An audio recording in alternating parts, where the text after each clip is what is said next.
Thank God. I missed it. I missed it last week. I look forward to this. I was looking forward to it. I'm glad we're here now. Yo, what is this game even? I have no idea. Wait a second. Yeah. Is that? Oh, it's coming. How is it? 1 second. 1 moment. How did I not realize this was happening? Why is my audio coming through the speakers? It's definitely supposed to be coming through the headphones. Why do I hear? Do you hear? 1 second. Yeah, I hear. It's coming I hear through this this. I'm I going also to hear. just turn off my speakers. Wait, why is it not? Why is it not? Wow.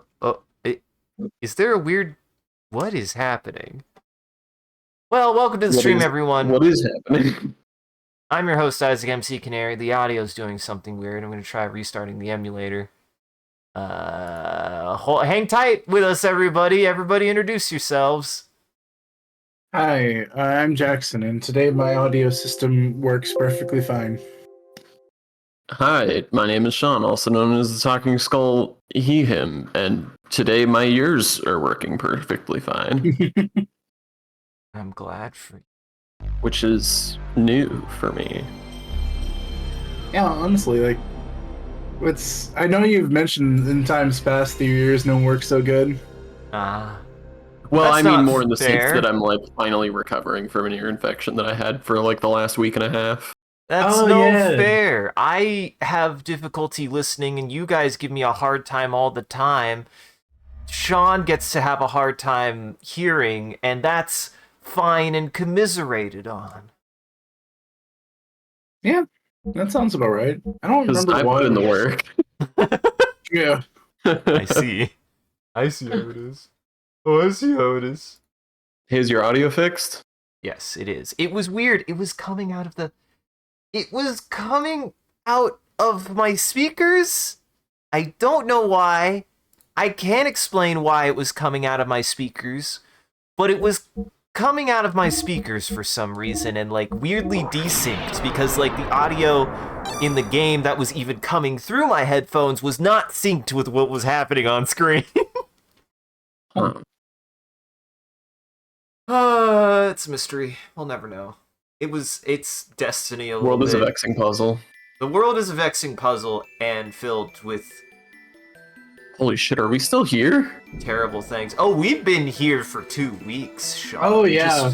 We got here for the first time 2 weeks ago. We've been staying on this nightmare continent for Yeah, half a month now, and we've been stuck in Shavat for a while.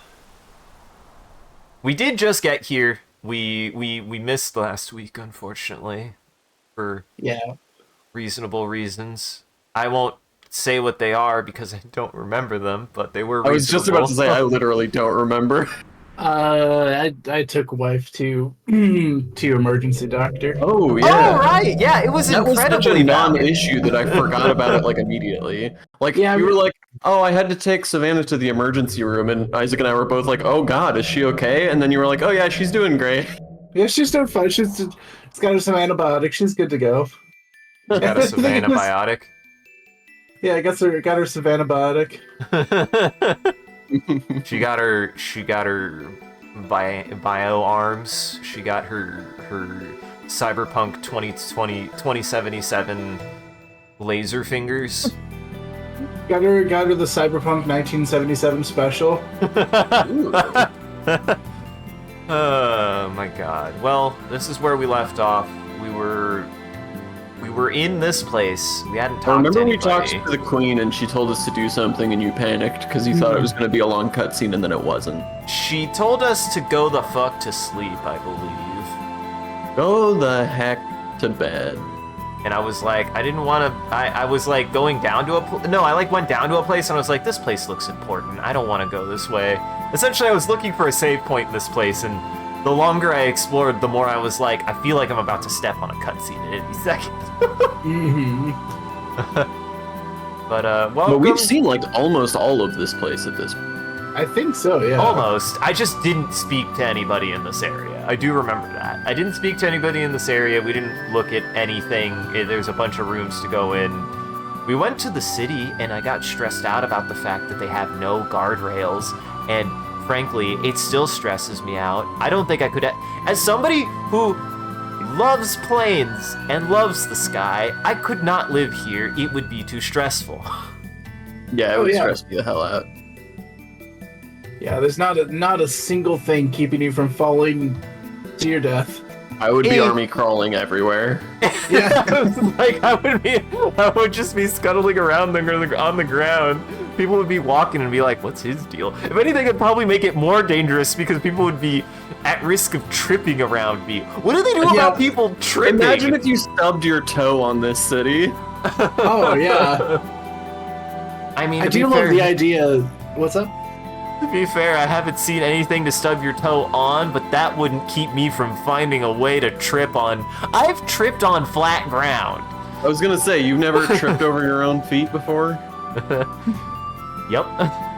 The city officials get a little bit upset at the fact that you carry around a carabiner, and then every, 3 feet, you're, taking a little hammer and nailing a new spot into the ground. Fighting that you're hooking the carabiner into. See, that's some shit I would do in a D&D campaign that the GM and people would be like, you're overreacting, man. And then it would come in necessary at some point after, somebody tried to push me off. I'd be like, I fucking told you. You did do something similar in our Heart game. No way! Wasn't that you? Oh, yeah. I mean, I do remember climbing... You tied yourself off to something inside the tower and then climbed outside the window and somebody found the rope and cut it. Oh yeah! I forgot about that. Which is very funny. And I went, well, no regrets now. That's the opposite though, Sean. That's called sabotage. Some good old coyote time as well, where you're just looking at them like, and they're like, well, let's get into it. How's the surface doing lately? I'm sure the people down there are living blindly yet peacefully as usual. The fuck are you talking about? Wow, that's gotta be the most fucked up thing anybody has said at this place. Generally, people have been pretty, wistfully concerned about the surface world, being like, I hope they could all get along. It's so worrisome how they're always fighting and killing each other. Do you think this person is sarcastic or just an idiot? They just an idiot. Sounds like they were being sincere. What's the difference, Is that just because I read it that way, though? That's true. Well, here, give it another read. How's it sound if you try to be sarcastic? How's the surface doing lately? I'm sure the people down there are living blindly and peacefully as usual. No, they don't sound smarter, Sean. They don't sound smarter. Just more sarcastic. I could still dig into sincere. I can... But I will go sarcastic with, I seriously doubt any spy would be able to get in. Did you literally talk to somebody who said that they're a spy? I mean, surely we're in the sky. They'd have to be not a spy, they'd have to be a sky. Oh shit. What? A spy? A spy? Spaghetti. If spy media has taught me anything, spies do get access to jetpacks, so this person does not understand. It's true. And as I expected, since we have new people from the surface, there's increased security. And you never know what might happen. If anything happened to the queen, it would be disastrous. It really sounds like he's trying to plant ideas in your head. It really also sounds like he's like, hey, if you really wanted to cause some mischief, you'd have to go take down the queen. That'd be crazy. Not that I would have anything to do with it. I couldn't be the spy. Right, yeah. Surely no spy will get in here. No spy like me will get in here. Wasn't there somebody in the residential area who was just like the first thing they said was they're a spy? Actually, yes, I believe we did discover someone who confided in us that they're a spy. I think he was trying to say that he was like a spy for our side, but he did say he was just a spy and didn't clarify much more. The fascinating thing as well, this speaks to more to Shabbat as a whole. Like, we think that Shabbat's this, like, super nation because they're flying around in a floating saucer city. It's like, oh my gosh, they're the most advanced thing. And we actually get to Shabbat, and they're like, I don't know, man, we don't really have a place to go, so we just have this floating disc that we're on. We're kind of stuck. It's kind of a... Yeah, it's really wild how Shabbat is this, like, down on their luck. Yeah. I wouldn't call it a slum, because, like, it's a nice place, but... It's a really nice run slum. down. You sent me a really nice slum, Sean. Yeah. I mean, this is... to make sure that I didn't miss anything, then. There are 2 flying disc cities, are there not? There are. Okay. Shabbat and then the bad guys. Exactly, the bad guys talking also about, have a flying disc city. Not talking the about, orb. like, Gebler? Yes. Gebler? Gebler's in the air? Yeah, I guess so. I thought No, that, I think that it's was a different one. I think it's a... Yeah, it's the Solaris. It's the Solaris guys, though. Yeah, Yes, that's the you one. have Solaris and you have Shabbat. They both start with Yeah. S's, so easily confusing for me, and they're both in the air, and they're both discs in the sky. And Yeah. frankly, at this point, I'm confused as to what we ever even knew about Shabbat, because the more we've explored this place, the more I'm finding that everything I thought I knew about this place was actually about Solaris, and I don't actually know what Shabbat even is. Well, you do now, I guess. Welcome to Shabbat. We've already heard that you are our guests. Please use this room as you please. You are welcome to use the bed to rest. Oh, we unlocked the plot bed. Please do whatever you need in this room. I'm leaving the You room. have our full Bye. permission to do Bye. anything that is necessary. game, right? Yeah, just, jump to join. Pass the paddle. You guys got this, right? Yeah. Yeah, here, let me... Yeah, I'll click into... Oh, there we go. No! Oh no! Ah, joke's on you. You have to set that up. I know, I don't have the power. We tried. Guys, I was so scared. What? Wait, why is this my talent? I am save-phobic, I think. I'm afraid of them. I don't even know why. It's irrational. It's gotta be an irrational fear. How did I not find this save? I was literally too afraid to make progress to find this save. It's really funny. As it turns out, games tend to be designed to put saves in places where you need them. Yeah, well, why do I go to the places that I don't know, man. The same issue. Is this what they mean by a skill issue? This I can get behind. This is definitely a skill issue. This is not a treasure chest. That is such a taunting chest. Yep. I interacted with it 3 times. Wow, you're not even gonna use that room for whatever you need. I want to talk to everyone. That's the reason why I stepped out of the room, is the whole conceit of ending last stream, that I was afraid of making progress, so I had to go all the way back to the other side of the city to save. Peace. Well, it's back to you, John. Oh, me. Sorry, I forgot which direction we were going. So, you're the newcomers from the surface. It seems you all aren't like the usual land dwellers we get. They're usually more violent, louder, And for some reason, they're always named Steven. homeless. What is with the name Steven down there? Seriously. Do you name all of your children Steven? Even the girls? Only Is that 3. like a patron saint of something that I should be aware of? Only 3 out of 4. You know, it's bad luck to name the 4th one, Steven. This one you There's can. though. Steve, and Steve the Fourth. There's a break. If you get past the 4th Steven, it starts getting to be good luck again. But the 4th one is terrible luck, both for them and you. So you can't. You either have to risk it and push all the way to the 5th Steven, or you just don't risk it at all. And this is why my brother's name is Evitz. Sometimes the fourth one is named Eugenia. I was gonna say, I do love the idea of being like, these are my sons, Steven, and the most anime-sounding name possible. Oh yeah. Steven, and Sasuke. Yeah. Sarichio. But we're always happy to have more friends to fight against Solaris. I look forward to working with you. Why does everybody in this town sound so suspicious? Are you just making them sound suspicious?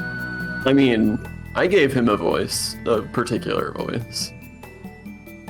To protect Shavat from the outside, the ancient technology of the gate is used.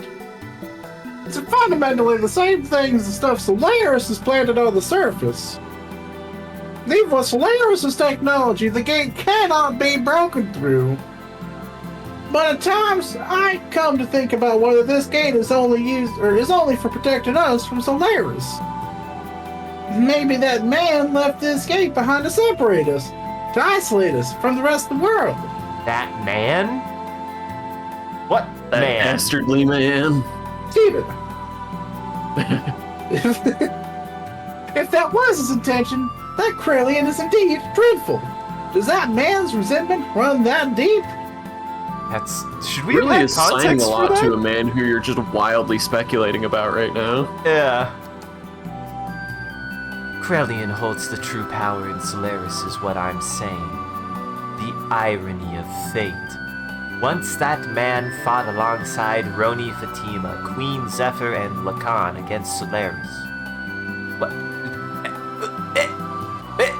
I think we interrupted a conversation because I had even less context for that one. Definitely. That was a heated debate. That was a heated debate that seemingly the character Jackson voiced is losing. Uh-huh. Also, hello, Potato Man. I see you're the other son of Khan. Have you met Queen Zeph yet? She still can't forget about the tragedy of Desan during the Great War 500 years ago. Even though it's not her fault. I assume she can't forgive herself for betraying and abandoning her fellow members, though she had no knowledge of what was going on. Oh, I may have said too much. I'm not supposed to know anything. Anywho, keep up the good work and overthrowing Solaris, young man. That's delightful. Now, if we're gonna talk about weird meta jokes, this might be their best weird meta joke I've ever seen. It's really Holy some have shit. fun. It's really some have fun storming the castle kind of. It is. Thanks, Billy Crystal. Boy, I hope he's doing well. He is one of my favorite comedians. I think he's doing pretty okay, yeah. I'm sure he's great.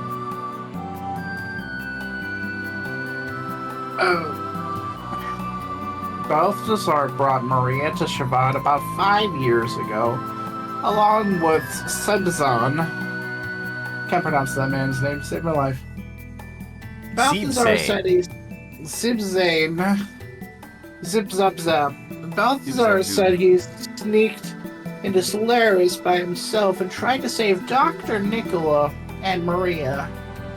He laughed as he told me that he managed to escape with Maria, and to take that Simpson, to take Bart Simpson as a souvenir. You were giving me some real Professor Bros, Brad Neely energy by the end of that. I kind of liked it. Thank you.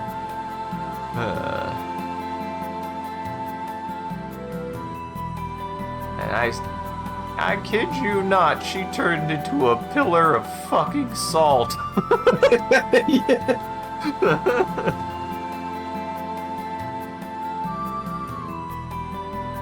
Maria's father, Dr. Nikolai, was captured by Solaris, and nothing has been heard from him since. In any case, I'm sure he's being forced to do research on gears. If they develop Zebsane further into a new gear weapon and start mass producing them, well, to say the least, it would be more than we could ever handle. That's hope- oh yeah. Let's hope they don't do that. Yeah, it'd be pretty cool if they didn't do that. It'd be just a real favor. Yeah, it would suck a little bit. It would suck a little bit if they really did. Hello, do that. sirs. The book club. The book club. All right. I don't know why I just randomly had this thought as a bit. Everyone guess what this conversation is about. Go. It Pride is and about. Prejudice.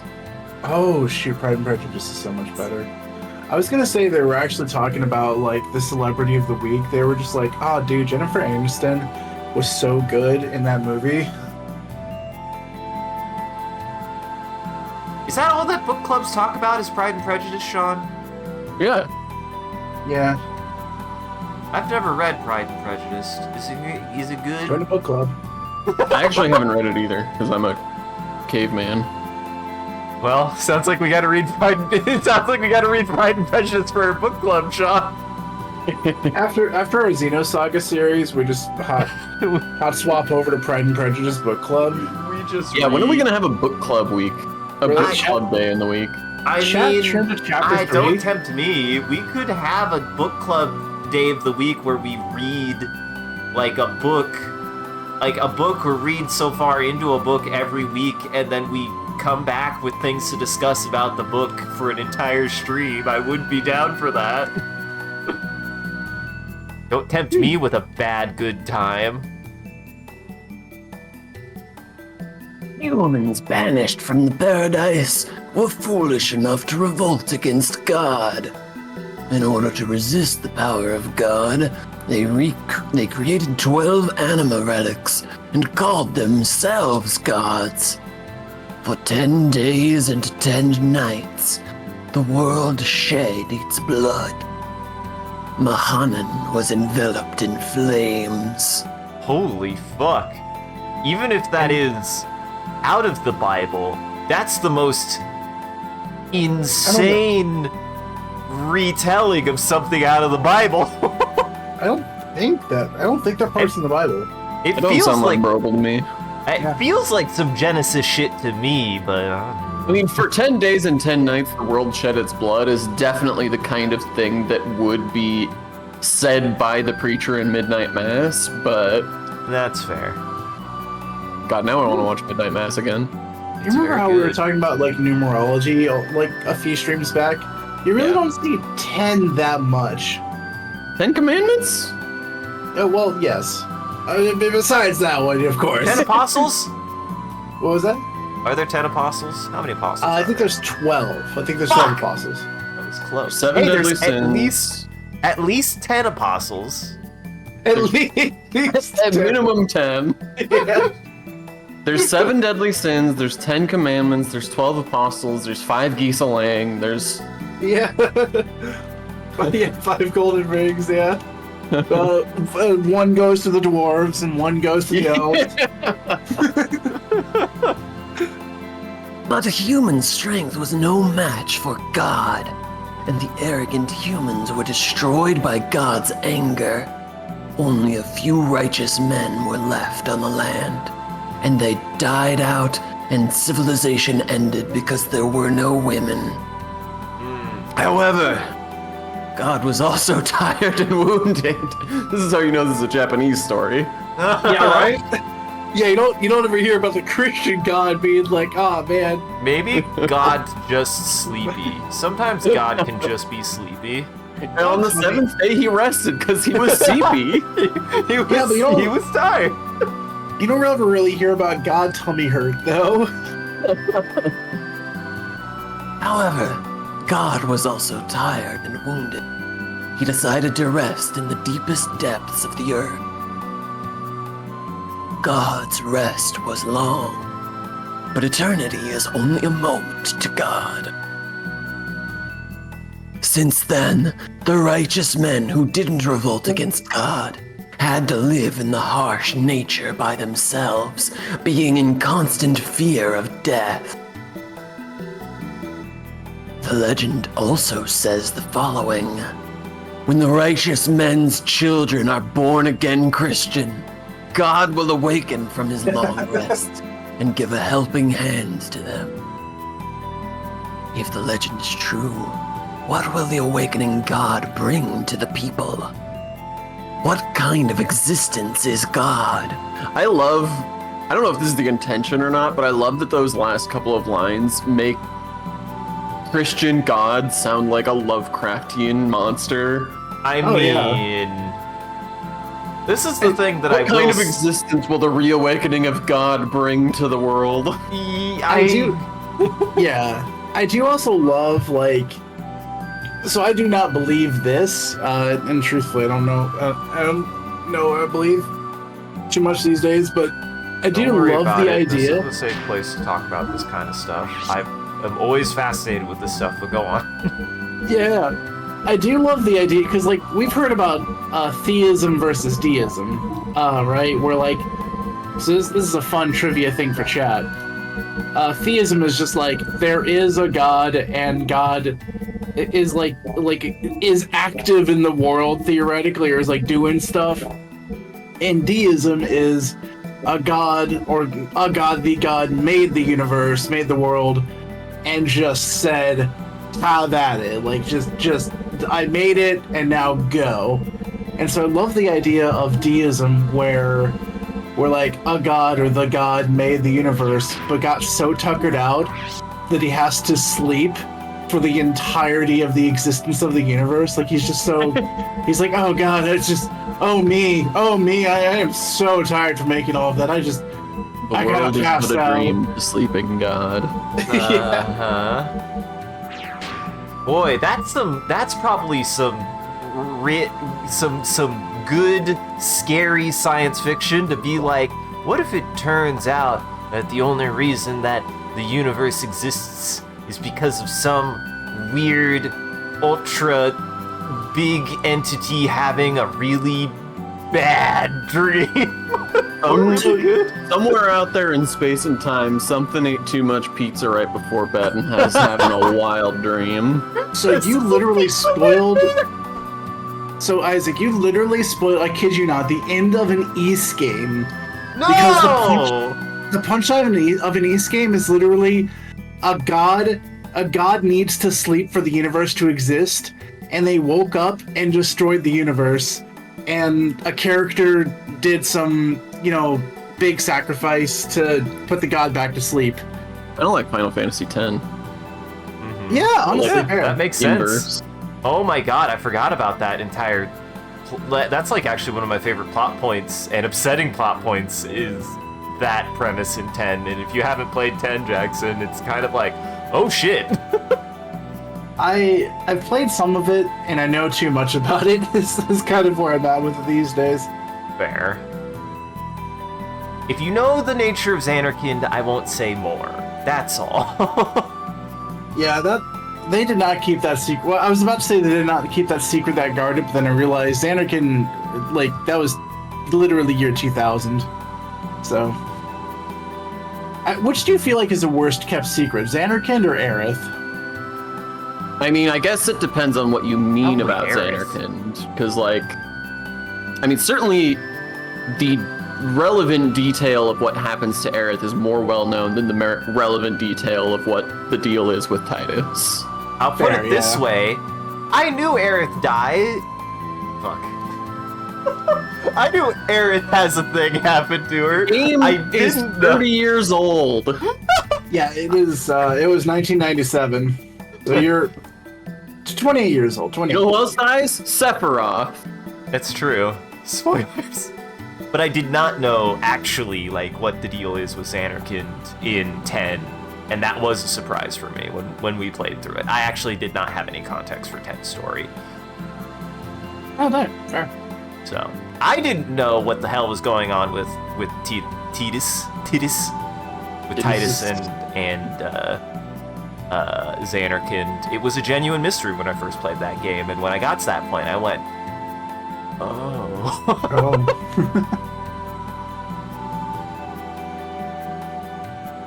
Alright, But it's not known how much of the Genesis legend is true. However, the animal relics made through God's wisdom do exist. Solaris' Gaze on Ministry is this what defines the animal relic? And Mahanan means family, and family is a place known to be God's resting place. I mean, family is a place known to be God's resting place. If Solaris attains that power, no one will be able to stop them. What will happen to the world then? What does that even mean? So, Why does finding the sleeping god mean that they'll gain power? I mean, because they're ultra powerful, Sean. Anyone who could find God would get the power of God. They wouldn't turn out to be Cthulhu. Yeah, they're just like they just like get up close and like wakey wakey.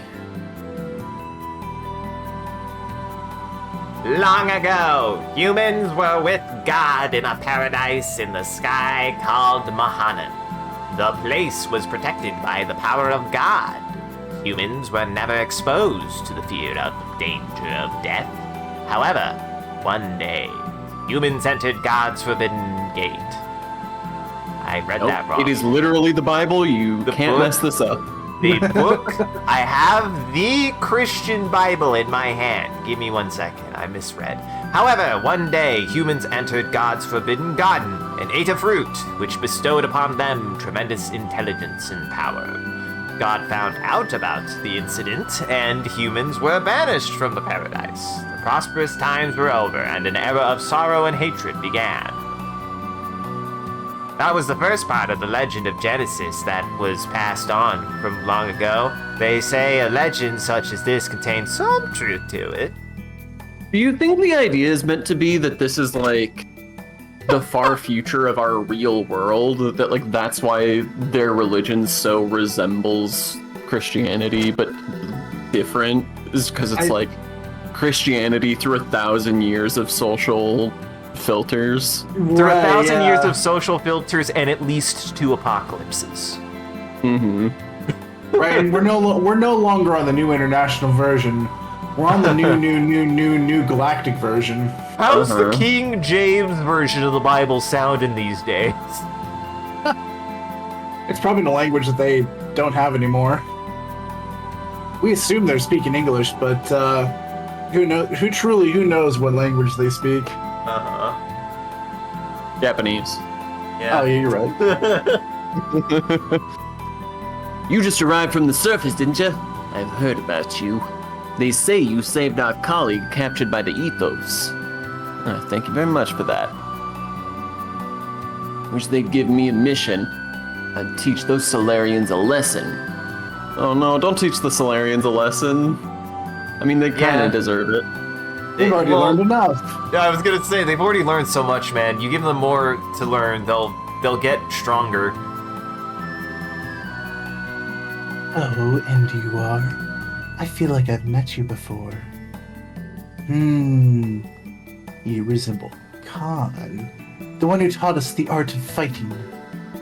Nobody knows his whereabouts after he went down to the surface on the Queen's mission. I have bad news, I know his whereabouts. He's very dead. Have you seen my dead dad? He's super dead. He's super dead. I doubt something bad has happened to him, considering his skills. But I wonder where he is. Bad news, buddy. He's super dead. You ever find it weird that these conversations are only ever one way in JRPGs? It comes with the territory. I've always wondered that. I feel like it would take more work, but it's always weird that like your characters never get an opportunity to at least put like in a little bit of input or imply that they put an input of some kind.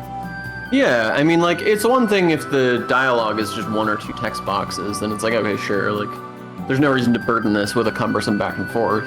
But if it's already several text boxes and a lot of information, then, like, it is interesting that nobody tries to be like, what if we just actually made this a conversation? No. Yeah, talking to NPCs is always just absorbing the information from them. It's always one way. Yeah. I think it's like kind of implied and hearkening that like you're asking people for information, but it's like I agree. Like, I would like the idea of being like, even if they're throwaway conversations, have at least one response to that throwaway conversation. Like, you already have dedicated this much text. Why not have one? Just like one text box to have that person be like, question, or idea, or response, and that's it. Like, they don't have to go even beyond that. Some kind of perspective on all this shit we're hearing. Yeah. Yeah. That would be Disco Elysium, Sean. Yeah, that's true. So hungry. Is this the meal ready yet? Whatever you do, it all goes back to food. You got that? Food. For me, I get the feeling I'm most alive when I'm eating. Isn't it the same with you guys? You eat to live or live to eat? We don't even know, do we? I bet those Solarians are always eating all the good stuff. Ah, that's unforgivable. What do these people eat? They live in a fucking disc in the sky. I tried to give him a little bit of Eddie stank. He was giving me big Eddie vibes. Uh-huh. I mean, if you want to know where my pica probably really comes from, it's probably from my obsession of Ed and Eddie as a kid. They eat so many objects in that show. Sorry, I meant Eddie from Silent Hill 2, but that's a good shout too. I also thought you meant Eddie from Ed and Eddie. Well, I would have meant Ed, right? I guess Yeah. Eddie. Eddie's more the schemer, so Yeah. I don't know. Yeah, that's fair. Yeah, Ed he's always definitely like, is "Give me the a pica. quarter." Yeah. Yeah. But no, I meant I was trying to. He was giving me big Eddie from Silent Hill 2 vibes. Gotcha. You gotta clarify. Unfortunately, I love that game. My default Eddie is not Silent Hill 2 Eddie, Sean. I'm sorry. I'm sorry, I thought it was. Sorry, I already had one. Before I ever played Silent Hill 2, there was already a default Eddie for me. That said, Ed If you and say Eddie. Ed, I get my default Ed is the one from Ed, Ed, and Eddie. Eddie, I can take or leave. That's fair. Jackson, where do you weigh in? I mean, there's only one double D, that's for sure. Absolutely. But there's also Dee Dee from Dexter's Lab. Yeah, but she's so far down the list. So wait, are you saying that if somebody was to say Dee Dee to you without any context, you would still think of Double D from Ed, Ed and Eddie before you'd think of Dee Dee from Dexter's Laboratory? I think if somebody said the name Dee Dee, they'd be like, "Do you remember Dee Dee?" My first response would be like, "Who's Dee Dee?" Okay, you don't have a default Dee Dee. That's fair. Yeah, I would be like, "Did I meet them at like the grocery store?" I don't go to the grocery store. We're still running around in the sky because of the war that broke out 500 years ago. It doesn't make any sense at all. Doesn't make any sense. Why do we have to suffer for what our ancestors did? What did you think? I can't even get fresh ingredients for meals. I've had it. He even asked me. He even asked you. He even asked us. He did even ask. Oh, hello. Oh, you have like a face and everything. God, that ruins the joke I was about to do. Wait, what was Damn. the joke you were about to do? I was They know about to who you try are. to... Have we met this person? Maybe? What I was about to do is I was about to try to do my best Ed impression, because you did Eddie. Not the same, you know, but now this seems like it's a real character. Yeah, it's Yui. Yeah, of course, it's Yui. Uh-huh. Yeah, You it's guys know Yui. Yui. And they Yeah, know what do you think? us. What do you think of when somebody says Yui? Oh. See, my default Yui is the Yui from Angel Beats, and I don't think you Yeah, want to that's what I do was her gonna say voice. too. Yeah, voice. honestly, fair. Yeah, no, that tracks. She's on my list of characters that I like that nobody else likes. She's fine. She's okay. I like cool. Yui. Yeah. Yui, the green Fuka from Clanad, I am guilty for genuinely liking Fuka. Actually, I think usually what it is her arc is very long. Fuka as a character is fine. Yeah, Fuka. I like Fuka better than I like Yui. That's fair. Oh, welcome. You look good, Faye. Are you hitting on me? The meal will be ready soon. Please join us and eat to your heart's content. Do you feel hit upon, Sean? Feel struck. Yui? Why are you here? Oh, wait. Is she from Lahan? I think she might be from Lahan. Oh, didn't I tell you before? I was born here. After you left the village, I decided to return to Shavat along with the survivors of the village. Because the soldiers of Ave and Kislev were showing up around there. Wait, so is she implying that all of the Lahan survivors are here? Maybe? Boy, I'm Why glad haven't they we didn't. seen any of the other ones? Why didn't Dan scream at us? We haven't thought Yeah, of Dan where's in Dan? weeks. Where's Dan? Is that Dan behind us? So wait. Am I thinking of the wrong character then? Because is she not?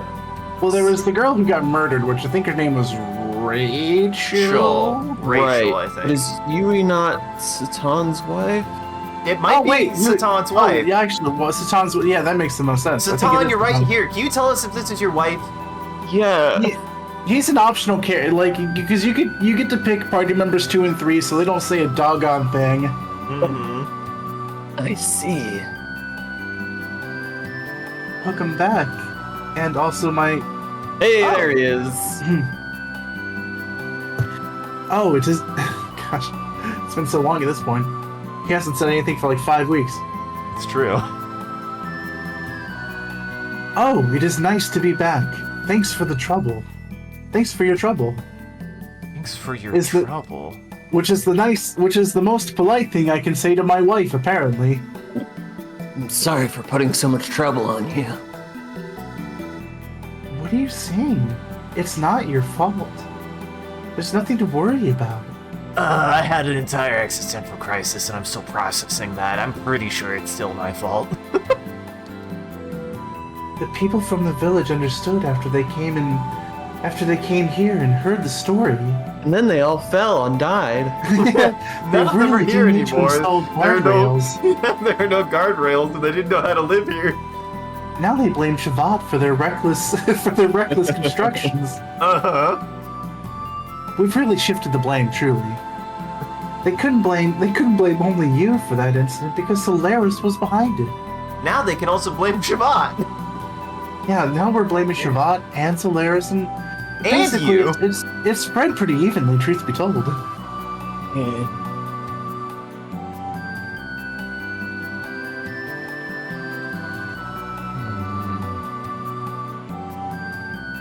Have you met the Queen? If you haven't, go say hello to her as soon as possible. Okay, I'll see you later. Now, I believe his daughter also didn't talk. Midori? It's just have to- Choo-choo, my friend. Oh, hell yeah, she likes trains. Why are there 2 children in this game that don't talk? You don't learn how to talk until the age of 15.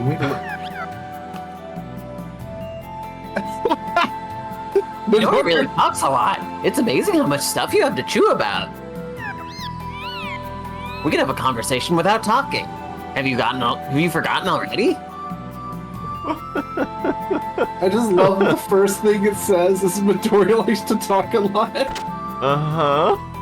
You know, what kills me about this particular case is the last time a child couldn't talk, we've explored that. This one truly has been unknowable this time, and I frankly forgot and was reminded by the last child who didn't talk that there was a child who didn't talk. I mean, truly, if Satan was your father, would you be able to talk?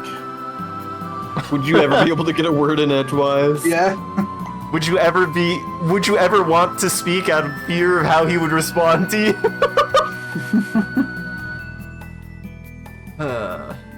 Oh man, I don't even know who the Order stack is. You. That great war 500 years ago, I can remember it like it was yesterday. That's something I can't get myself to forget. Many lives were lost, much love, many dreams, friends. Those irreplaceably important things in our lives were scarred and left to bleed. Well, Are those days going to return once again? I don't want my children or grandchildren to go through that nightmare.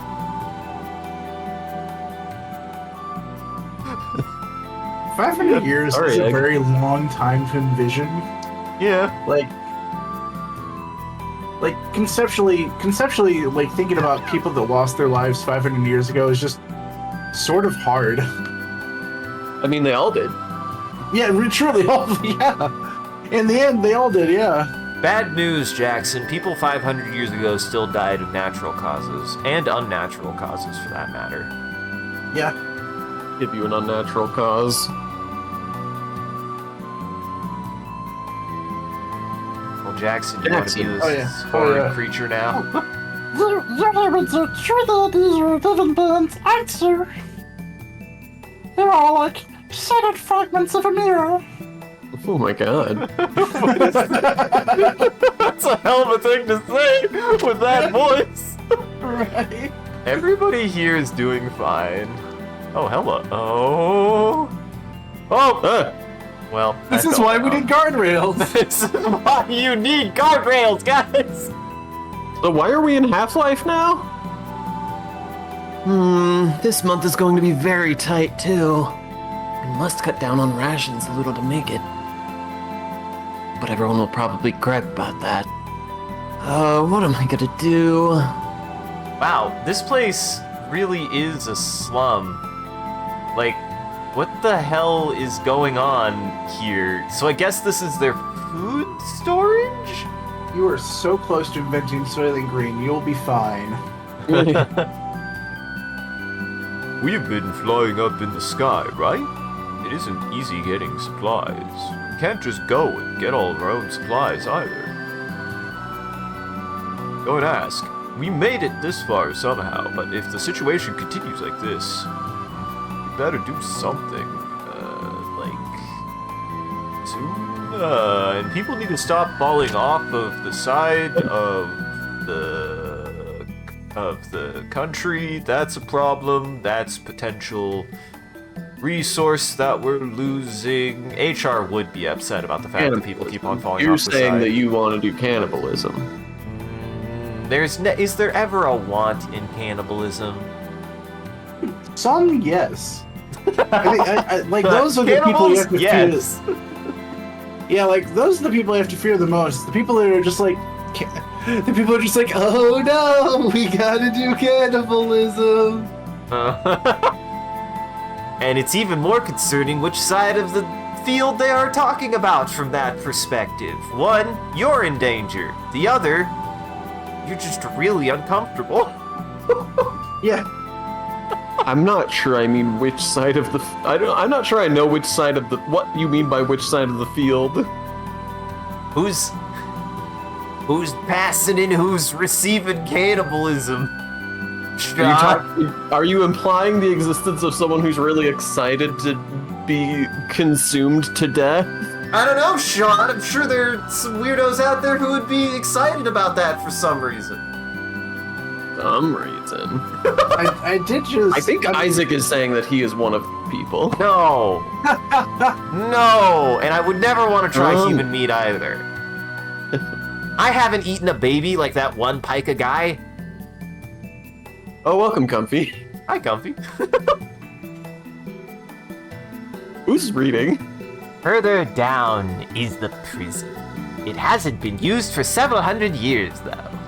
It isn't anything worth seeing. You don't need to go in there.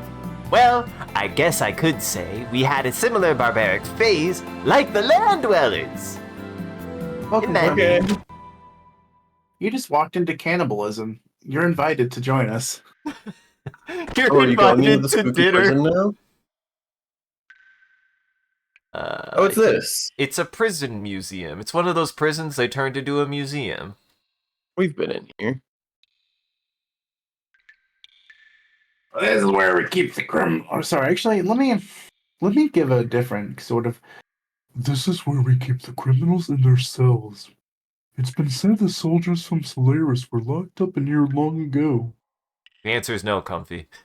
We still haven't fixed that leak in the background. It's Yeah, I been going hear on it. for like goddamn forever. Honestly, we're in the sky. We don't even know what it's coming from. Yeah, like we really shouldn't be leaking stuff because that is a very finite amount of water that we have. I've heard we've done many atrocious things at that time. War is like that. It abolishes good and bad. Eh. I'm just imagining this city flying over a lake with like a big straw, sucking up the Just water. sucking Yeah. up all the water. See, I was thinking like a cool, like, actual sci-fi solution to that would be like, we have like cloud nets that pass through clouds and catch all the moisture in the clouds. But that would be like a cool actual sci-fi thing. Uh-huh. But I like Yeah, my big funny straw. I like Big your big. straw It's a is cool. crazy straw too. Yeah, yeah. I mean, it truly would work because you just have to like, because the way straws work, you just have to like stick it in the water all the way and make sure that's sealed with water, and then See, but then and maybe you pump. have one of those moments where you drink too much and then it kind of comes out for a second and you like have to choke on the air. Probably Well, yeah, not there's good. a lot of pulp in the lake, all the fish and everything. So there are some issues to overcome. Fish are not lake pulp. Continue. I mean, if you suck them up in your straw, like I what are they? I would be more willing to claim that algae is lake pulp before fish. All solid objects that come through your straw are pulp. There's a comedy bit that David and Aaron are pretty fond of a guy who's they're like having a discussion. I don't remember the exact context. But one guy just goes, "Fish aren't animals," and somebody just looks at him like, "Did those words just come out of your mouth?" They must be Catholic because I know that like the pescatarian thing, like That's it's what's like yeah, there are people we- who think that fish aren't animals, and that stresses me out. yeah, it's like we don't eat meat, but we eat fish, and it's just like what part of fish isn't meat? Like oh man, The mercury part, Jax. apparently so. One betrays friends, neighbors, even his own flesh and blood. War turns even good, kind humans into crazed monsters. Oh, that was all he had to say. Yeah, that is all he had to say. And this is just Sen's fortress. This is your fortress, Sean. How do you feel about this fortress? It's much better than my other one. I was gonna say, how do you feel about your other fortress? That place I kind of that. hate. Is it like is your other place like Sen's Grotto or something like that? I mean, Sen's grotto This implies place- that he.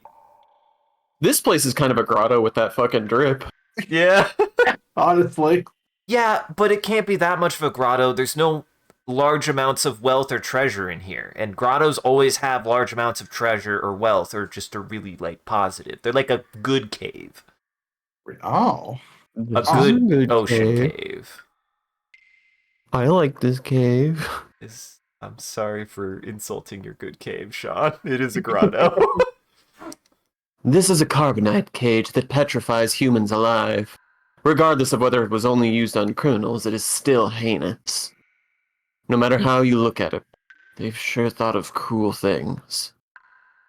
By the way, you land dwellers know about the Nissan tragedy during the Great War? Did you hear anything from the higher-ups? No? I truly don't know what you're talking about. I doubt they told you. Those old men politely avoid talking about it. Did they think the truth will disappear if they turn away from the past? Bunch of fools. Be careful, land dweller. You'll have a terrible time if you open up your heart to those old men. Just like they did in Nissan 500 years ago. That was genuinely... You know what? I'll keep that. I was like thinking of going back and saying yes, but that was like actually a good interaction. Like, no, that was genuinely... We didn't know what the fuck they were talking about. I was not expecting that. The kind of place where you feel comfortable, cozy, and protected from the harsh realities of outside. Yeah. It's a nice cave. It's a comfy ocean cave. That's a grotto. It's a positive cave, unlike all of those scary caves. Mm-hmm. Which isn't a joke. Bears. I feel... And stabbies. The bears, stabbies, bats are friends. They will poop Bats on are you, though. friends. Bats belong in grottos. Yes, bats belong in They do poop, grottos. though. Bats belong in grottos. Bears belong in caves. Yeah. This is a machine created to put brutal criminals and dangerous monsters to sleep. It isn't expected to be used again, but it is ready any time, just in case. Anyone who has no business here should leave. Get out, right now! Internal combustion engine car manufacturers are inherently evil, and I will die on that hill. Thank you. I think they're fun to drive. I think they're fun to drive and an environmental liability. Liability? Wait, did I say it the wrong way? I meant they're a liability to the environment. That's what I meant. That's what I meant. I just... Look at this sweet old lady staring at this hellscape. It's a... Is this a Via Purifica from Final Fantasy X? What the fuck is... Listen, I played 10. It has been a while. What the fuck is the Via... What? The water prison. Oh, I forgot about that. That was a prison, wasn't it? It was a prison dungeon. Yeah.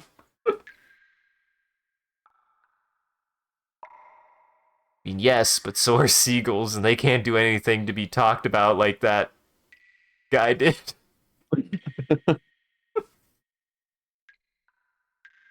think you're up now, Jackson. He's dead. He's fallen into the water prison. The solicitors got him. Uh-huh. He was standing out in front of a place of business too long. Wait, no. Wait, the other way around. People were standing out in front of his business too long and actually convinced him to listen. That day, 500 years ago, that woman was definitely here. There was no other alternative but to be a captive. We could have won, at the cost of many sacrifices. Only if that traitor hadn't disappeared with the woman. The escaped woman freed the beast. The beast sucked human blood and ate flesh, tore the world apart. Excuse me, miss. You resemble the girl who looks like an angel and was sacrificed in the Great War. Talking to me? You talking about me, old lady? I can picture Zephyr and the followers' confusion. They were the ones who were actually responsible for the death of Sophia. In actuality, we are still being punished for that crime 500 years ago. It feels almost ridiculous. She talking about me? She talking to me? You talking to me?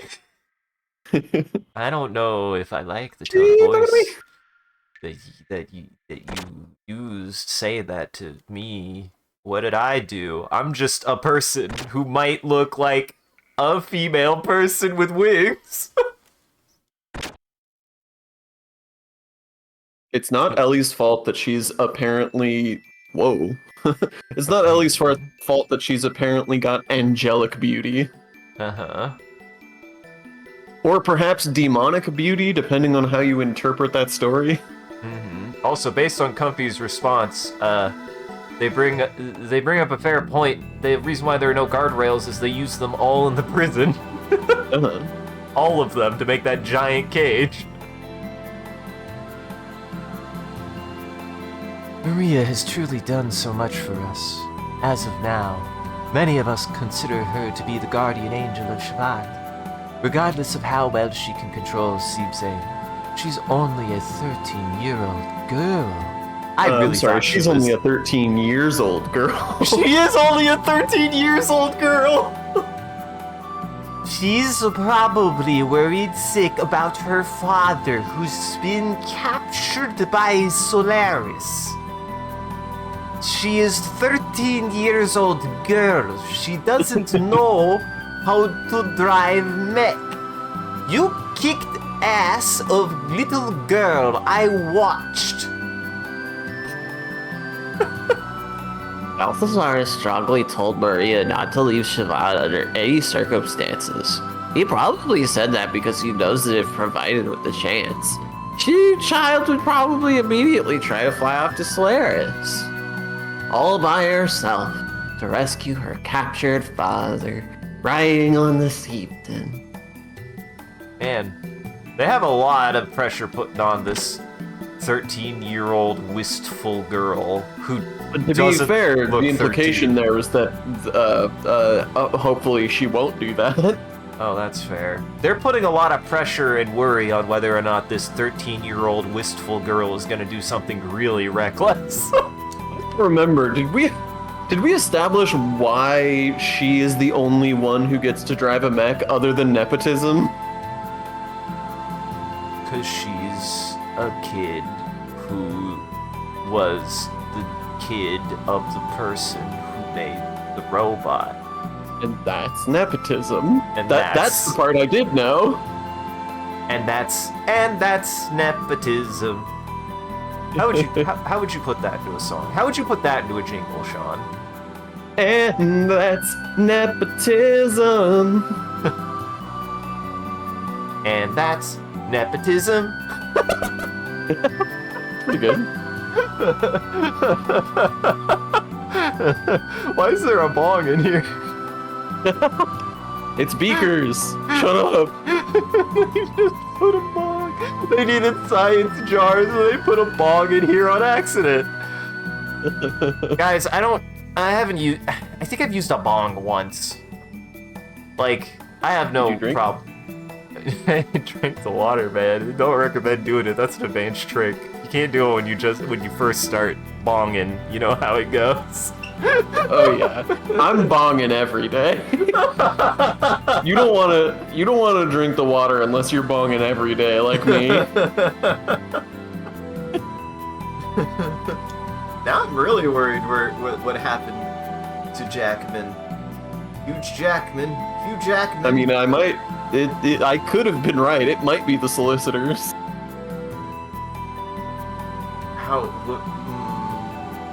Those goddamn kids. We're trying to run a show here.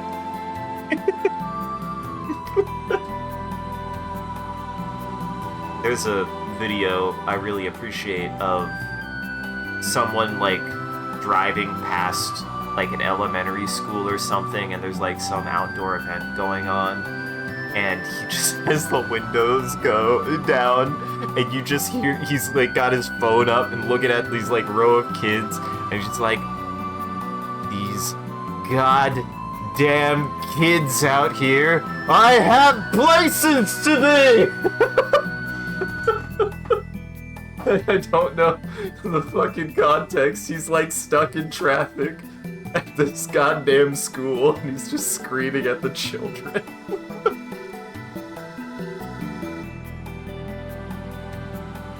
The scientists of Solaris had bitter experiences in the revolt by the Lambs 500 years ago. So, they decided to do some work on the Lambs. They inserted various limiters so that they would never be able to revolt again. For the past 500 years, Solaris controlled the Lambs' consciousness, behavior, and all. What? That's my dad you're talking about. Well, not my dad, but you know. Naturally, Lambs don't know anything about it. That makes it even more unforgivable. Although, it's highly effective. Efficient. Don't talk like you're impressed. Is that news? That I think they're just talking about the whole church project. Oh!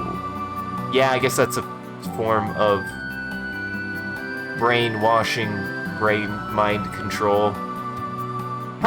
What a game that has so much illusion of the Bible and Christianity and religion to also have a mind brainwashing, very Christian-based church in it. Yeah, I mean, they were Mormons, surely. Yeah. The most brainwashed of the Christians. Followed by... Is it wrong? Am I gonna get some pitchforks if the next thing I say is Catholics? Interesting. I mean, Catholics believe some wild shit, but I don't think they even touch the level of Mormons. Like, I mean, that's fair. It's a lot. At least Catholicism has seniority. They have a hierarchy, you're right. The Pope controls everyone. That's their mind control. I mean, like, Catholicism at least is old. Yeah, that's fair. Some dude just didn't walk out into the forest and go, hey, we're a religion now. And a bunch of people go, all right, cool, bet. God spoke to me in a hat. Now here's a bunch of rules. Uh-huh. That's all I know about Mormonism, is that the man spoke to God in a hat to create an entire new book of the Bible that that only other Mormons agree with. Yeah, I mean, you know about magic underwear, surely, and yeah, you know about I haven't watched more of her videos. I think I watched the one video that you recommended to me in Jackson, and fuck, man, what the fuck? How do you? Oh yeah, there's a former Mormon who makes YouTube videos about their experiences growing up and being Mormon. If Mormonism is something that you find that you have a morbid curiosity about, it's worth checking out because yep, it's everything that you fear it is. Yep, and maybe even more. Apparently, Comfy has a unique, relevant life experience. I was very close friends. I have a lot of Mormonism in my DNA, actually, because both of my parents grew up Mormon and then left the church before having me. And then in high school, one of my absolute closest friends of all time was Mormon. And then I knew two other Mormons who I was, like, passingly friends with as well. Wow. That is a lot of Mormons. I didn't live in Utah. Yeah. I didn't even think there were that many Mormons in this part of the country. Honestly, in Kansas? I wouldn't think so. Yeah. I wouldn't think there'd be that many Mormons. Oh, fuck. Sorry, I just noticed. That's some church humor for you. But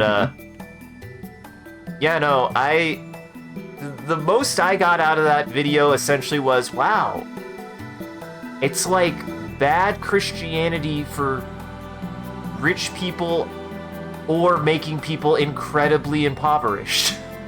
Yeah. Just fucked up. What's making people impoverished? Mormons! Oh, yeah. Mormons. Isaac was just mentioning that he watched that video I sent you that talks about what being on a Mormon mission is like and how abjectly terrible it is. Yeah. This way, I did field work in geology, and it was a net positive time, and it wasn't bad for any of the anywhere close to any of the reasons that it was bad for her at all. I could not imagine doing what she did in the sense of like, yeah, that sounds like a really bad time, and I'm glad I didn't grow up in a place where I was encouraged to do that. Mm-hmm. Anyways, welcome back. I'm glad. How were the solicitors? Did they take kidney? Are you okay? I think I still have most. I still have most of my organs. I'm good. Humphrey says, as someone who spent 12 years in Catholicism and about 3 dealing with Mormons, also dad was treasury guy for a Mormon temple, and uncle was banished! Banished? Oh, They can I say might for actually have sure that context Mormons for are fucking crazy in a way that makes Catholicism sound logically sound. Yeah, I'm telling you, like, Mormonism is...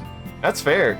Like, I hate to alienate anybody who might be Mormon and watch this stream, and I'm sorry, but Mormonism is, Whack. it's truly the kind of thing you could only believe if you were indoctrinated into it. Like, there is an element of, like, theology and, like, the allure of belief in God and community and all of that it's like, okay, I can understand converting to Christianity or Catholicism or whatever as an adult, okay. But Mormonism is something that I'm like, truly, you have to have been forced into that and not have ever known anything else to think that the shit that they put you through is normal and okay. Yeah. It's a nightmare. And really, I have to remember the thing, because again, I grew up Protestant disciples of Christ. Like, Catholicism to me, as I like grew up more and kind of understood where it aligned with all that stuff, it's like, but what if Christianity really was mythical? That's what I get out of Catholicism, is like they actually do. I mean, it's a lot more ritual, a lot of like artifacts, and like a lot more complicated theology. Oh yeah, like the fact they have classes of relic, like first, second, third class relics, like that is. Holy shit! Do they have like different magical properties based on that? Fuck. It's pretty much like how directly it is actually Jesus. It's like how do I become a cleric? I mean, all of the like the Crusades and stuff, like that's all Catholicism, isn't it? Yeah. Yep. Look, if they're Mormons by choice, it's very unlikely they'll be watching the stream anyways. That's true. If they're Mormons by choice, but like, there's some good people who grow up Mormon and just like are indoctrinated into that who would watch the stream, and I don't want them to be upset about how terrible their life is. Guys, we realize your life sucks. There's a way out. You can make it. We probably, if anything, this is a voice. If there's a cry of help for you to get out of Mormonism, we can be here for you for that. Otherwise, you probably won't like us. It's true. DM specifically Isaac about your Mormon issues, and he can help you out. Isaac is the leading expert. Oh no!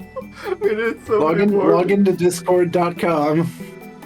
Find MCCanary. Find Mormon Mormon self for you help for me. That's the title of his book. It's sprawled across both covers. Mormon self-help for you, for me. Mormon back in one line. It's serif. Front to back, left to right, across the front of the book. Like across the what's the opposite of the spine of a book? The mouth? The face, maybe? Yeah. No, face would sound like cover. Oh, mouth feels right to me. I see. Yeah. Like a bad lip tattoo. Mm-hmm. Now I'm with you. Hey Jackson, you want to read about testing grounds? The land is a testing ground for Solaris. Their objectives are genetic engineering, crossbreeding, and mind control. They want to collect data for the newly created organisms and general combat data. Lambs are mere livestock to be raised for Solaris' purposes. The ethos was established mainly to control the lambs.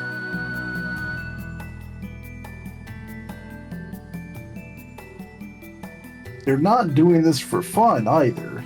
It's an important simulation. I'm glad they're not doing it for fun. Oh, I'm so glad they're not doing it for fun. Creating appropriate organisms that can align themselves with the anima relics is one of their important objectives.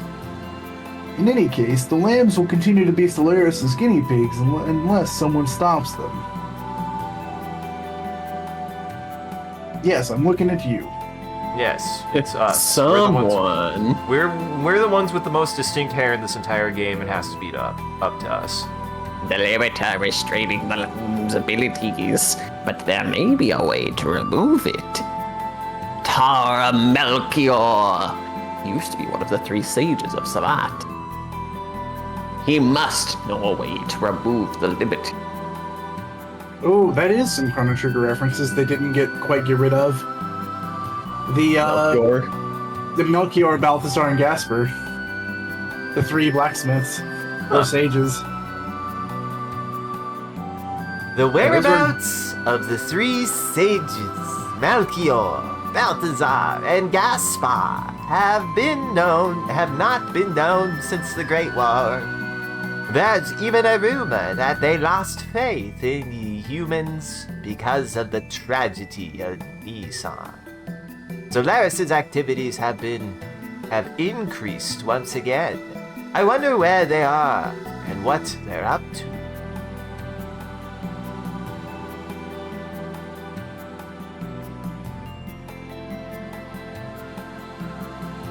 I think it's back to you, Jackson. Oh, yeah.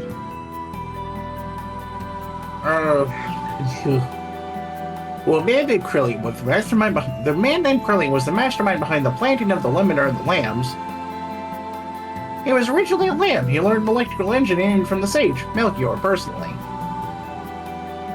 but he misused it for such a terrible act. An unbelievable monster. Man, sorry to ruin your bit there. You really wanted to make sure that he kept going, and I wasn't ready for it. You're good. It really is Jesus. It really is Jesus. It really is Jesu. It was the Jesus all along. This is the tactical command room.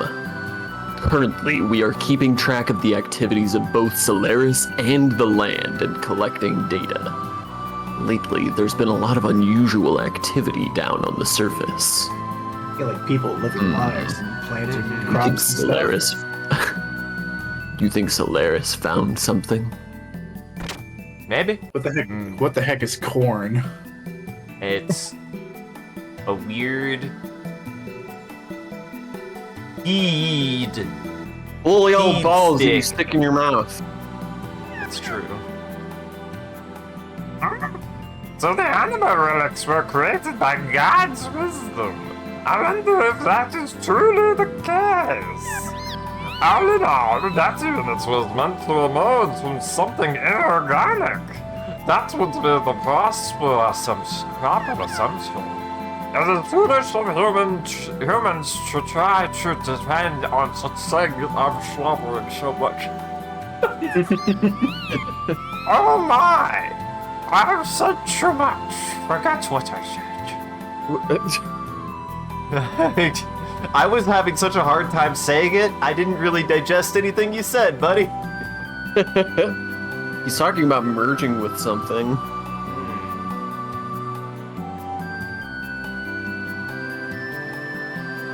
And now, next. The power of the Xenogears was so great that they could even hold back Diabolos's collapse 500 years ago. Diabolos. Diabolos. Diablo. Night and Diablo. terror. Is that what it was? Terror incarnate? My bad. The Lord of Terror. Lord of Terror. Oh. And his brother's the Lord of Hatred and the Lord of... War? Fans? I think so. War, yeah. War. And if any more of these fell into the hands of the enemy, our future and even the land dwellers will be. I implore you, land dwellers, we require your assistance. Shavad must collect the remaining animal relics by any means necessary. I'm 27. It's like you gave this person a really old voice. I'm here for I'm it. stupid, by the way. It's not Lord of War, it's Lord of Destruction. Oh, yeah. What? Yeah. Dang, yeah. No, you're good. I just don't even know. I think it's literally on like the name of the expansion or something like that. Yeah, I think that is true.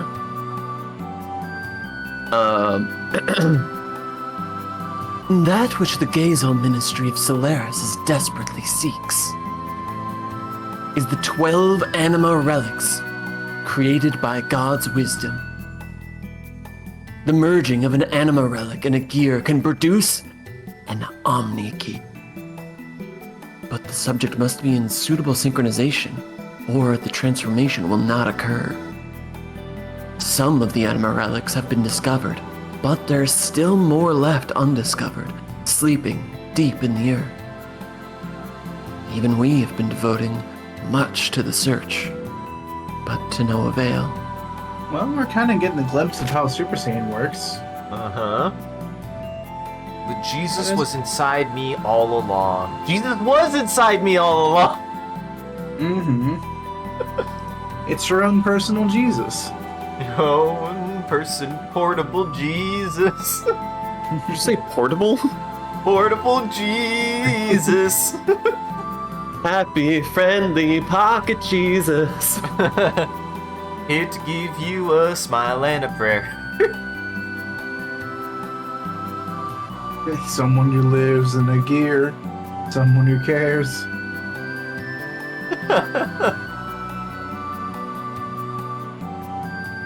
The powerless are maimed and slaughtered, all because those crazed leaders give out our one bloodlusted order.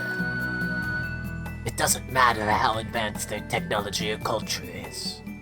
It's the same thing. Not one thing has changed over the years. It's gotten so sad. You'd almost laugh. How long does this have to last? I've never heard someone try to turn bloodlust into an adjective like that before. What? You've never heard of the Bloodlust Lake? That's not what you said. Not the thing you said. This is the library where many books are gathered. Oh. As opposed to the other library, which doesn't have shit. The other library is empty and there's nothing but late fees over there. What is a kitchen but a library for food? That's a pantry, you fool. Fuck! This place is packed with many ancient books that you cannot find on the surface. If you're a book fanatic, you drool over books like our first run prints, limited edition, autograph. Please don't drool on our first edition books. Books. Banned books. And mountains of hard to find books.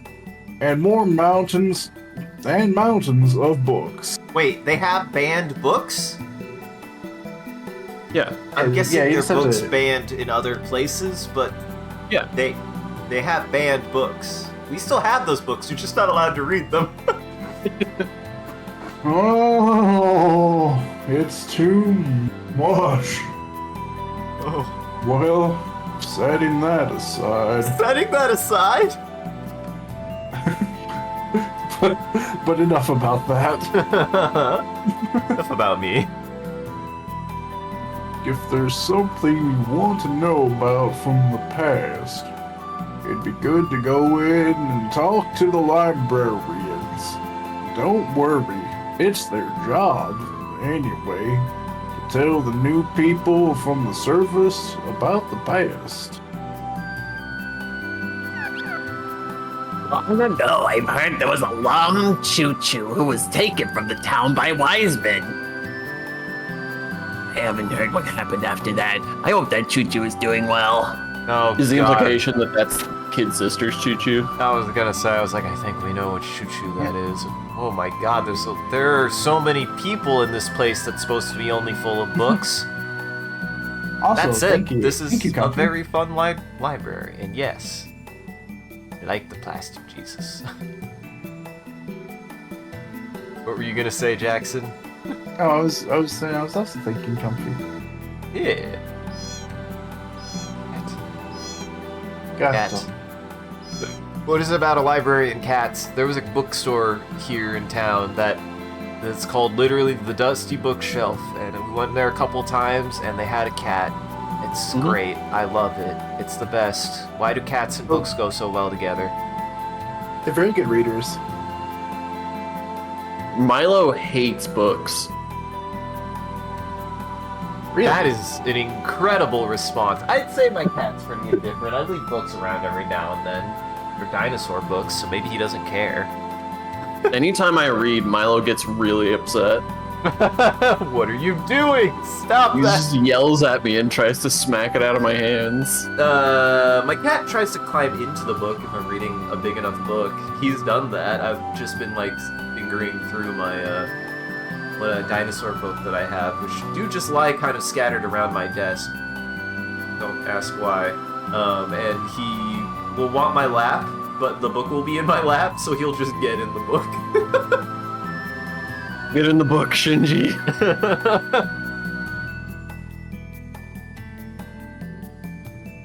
You're probably already aware of this, but this Shavat is protected by a special gate made possible by an ancient technology. Even Solaris cannot break this barrier. Because of that, we were able to avoid being invaded to this day. But even with this, we don't have the power to attack Solaris either.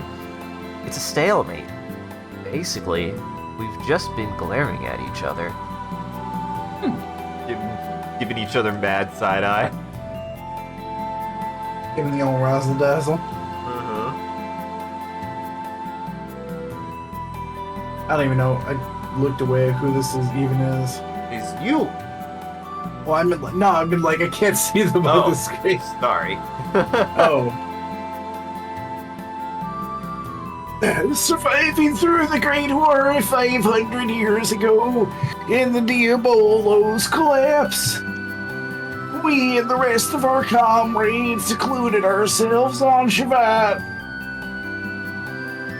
At the time, Shavat was being constructed at the tip of Babel Tower, but we were able to escape to the sky before Solaris once again ascended to power over the land. Since then, we've been wandering the skies while I'm sorry. My voice just quit on me for a second. Wandering the skies while overlooking the activities of the land below. I love the idea of the old man like saying that, just being like, "Oh, I'm sorry, my voice isn't supposed to sound like that." Yeah. I have to put on my old man voice. It only happens once in a blue moon. The last time I remember my voice just... The worst time I think my voice ran out of me was when we were doing Final Fantasy VIII, and I was doing like the Kuwabara voice for Zell for like 2-3 minutes straight, and it was just this like, oh god, I don't got it in me anymore. Gotta take a moment. Kuwabara took my voice. He stole it. Also, yeah, Isaac did heavily imply that he has dinosaur porn loose on his desk. No, it's not on my desk. It's sitting at my feet, for one. And two, I needed to look up references for dinosaurs for stuff, and I never put the books away. They just sit there. They bring me comfort. At my feet. He reads it for the information.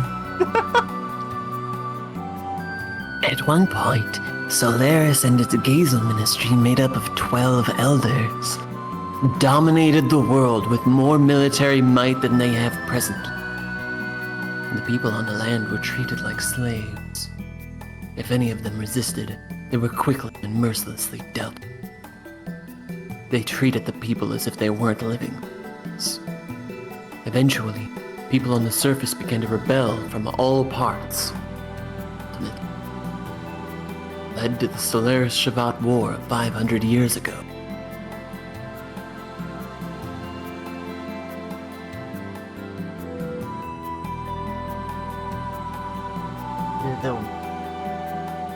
After the war and the collapse of Diabolos, wait. No, I just also am saying this. Similarly to the land dwellers, the heavily beaten Solaris forces began to pull back and return to their home country. taking along with them vast numbers of the land dwellers as slaves. We couldn't stop them. The only way for the war-torn land dwellers to survive was to depend on Solaris. After the brief moment of hope, Solaris once again began to reign over our lives. A cold and harsh era had begun. 500 years have passed, and the reign still continues. No one knows how long this is going to last.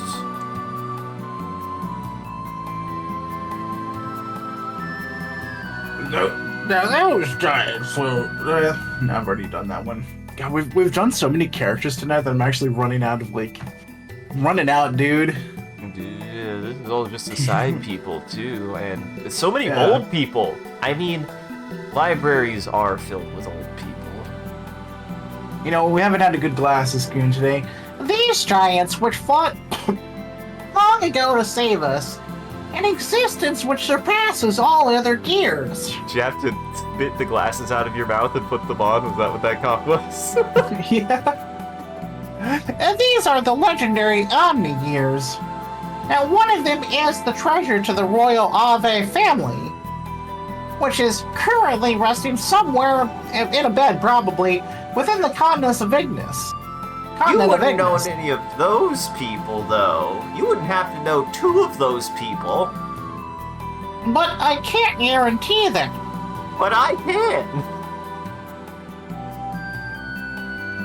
I sure could be wrong. About everything.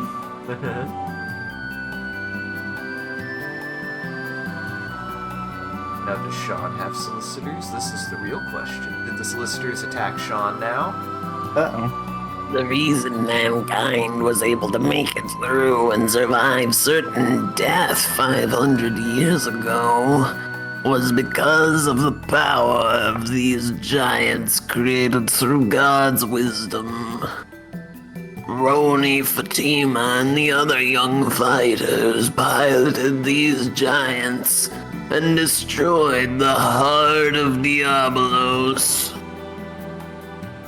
Seeing an opportunity to counterattack, mankind desperately stood up against Diabolos and successfully annihilated them. Roni, Fatima, Queen Zephyr, and the rest of the young ones put their lives on the line and won back the future for this world.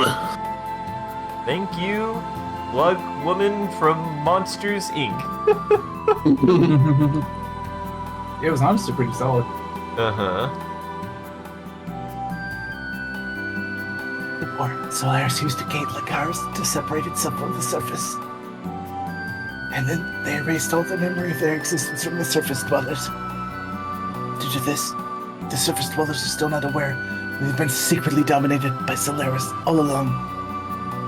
To be born into a false reality, to grow up in it, and to die in it like Mormonism. Without ever... Sorry, that was... No, that's actually, you're on point. This is the exact conversation we were having before you joined. Without ever approaching the truth. That is the life of a surface dweller. That Sean made the comparison that the shit that Solaris is doing is just Mormonism. Hey, yeah. Diabolos. The sudden appearance of the mysterious army put a full stop to the battle between the humans 500 years ago. Those angels of death, utterly unrivaled with no fear or mercy.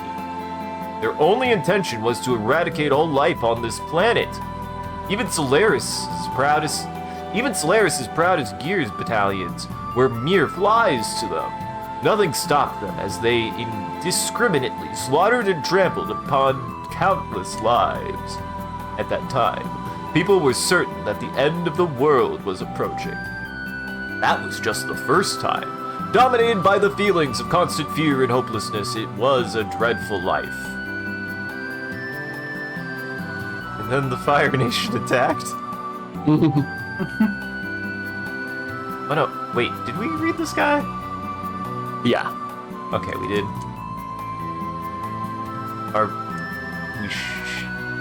Not we did. Okay, no. Maybe I was confusing him for an identical guy. Don't read any of this. We'll read it for real. Sean will read. He has so much to say. Oh my god. Stop! Wow. Stop! Oh, there he goes. I swear there's an identical old man on the other side. Oh no, there absolutely is. He's right over there. Oh, this and one's there's in another blue and one. the other one's in brown, I see. This one's in Oh brown. no, there's a blue one over there. This one's in blue. That's definitely indigo. What? Indigo's not a color.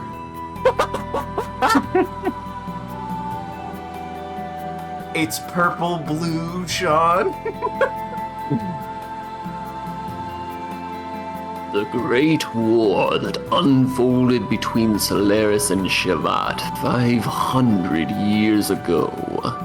It was a heroic battle, with the freedom and independence of the land dwellers at stake. The rebel army, which centered around Shavat, was successful at attacking the inner citadel of Solaris, but only with tremendous sacrifices. However, before we almost made it, the unthinkable happened. A new enemy appeared that even Solaris had not anticipated. That was when the nightmare began. The nightmare never seen before. A nightmare that we pray we would never have to see again. Damn, this is the first time they've mentioned the Diablos. Because that's actually some pretty scary shit that they talked about. Also, yes, the three wise men, Fatima, the Nephilim, and the Mormons. Mm-hmm. The three wise guys. Uh-huh. The three smarty dudes. When are we going to have the wise guys bringing frankincense be a mainstay of Christianity? Hey, what the fuck is frankincense? I didn't learn that in Bible school. Actually, I probably did.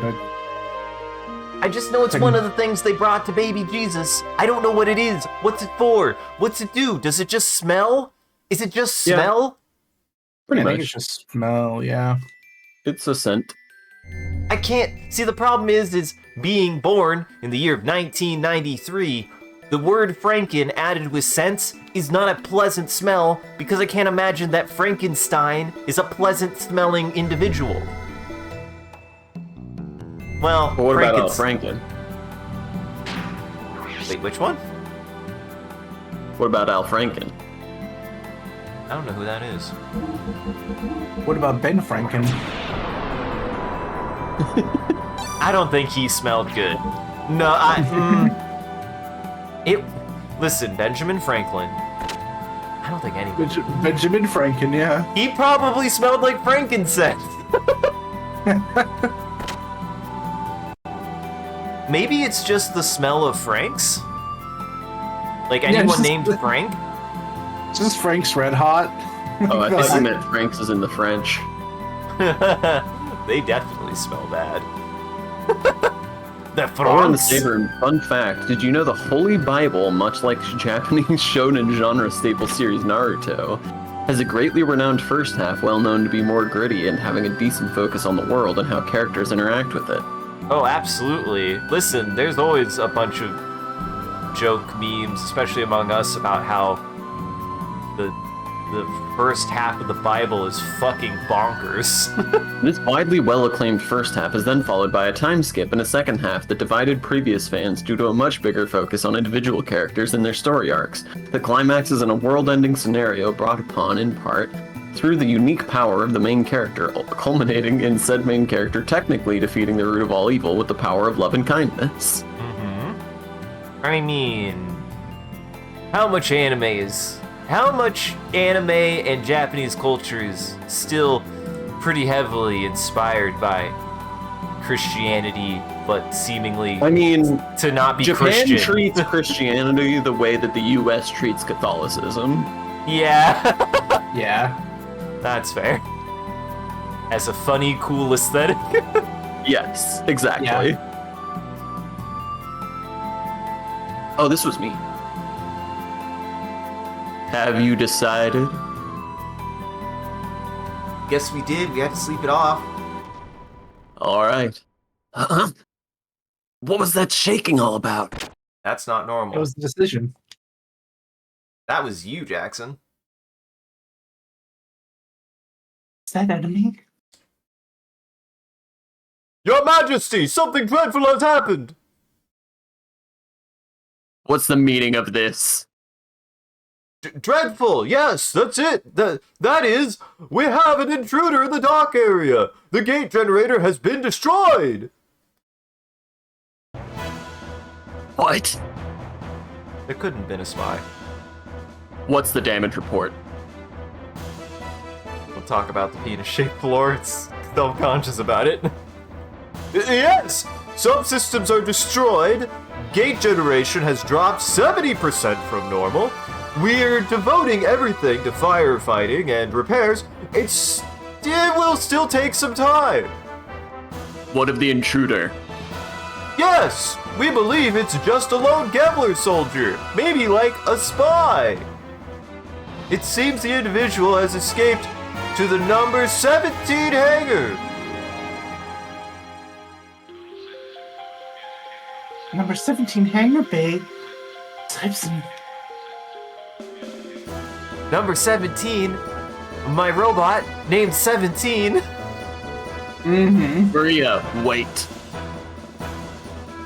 He's too dangerous to go by yourself. We have 3 adult. Well, actually, we're not all adults. Actually, I think there's still only 1 adult in our party right now. I don't think Ellie is an adult either. We have 3 basically adults here. More adult than you are. You are a baby. Hey, Maria? Hey, Hey, Maria?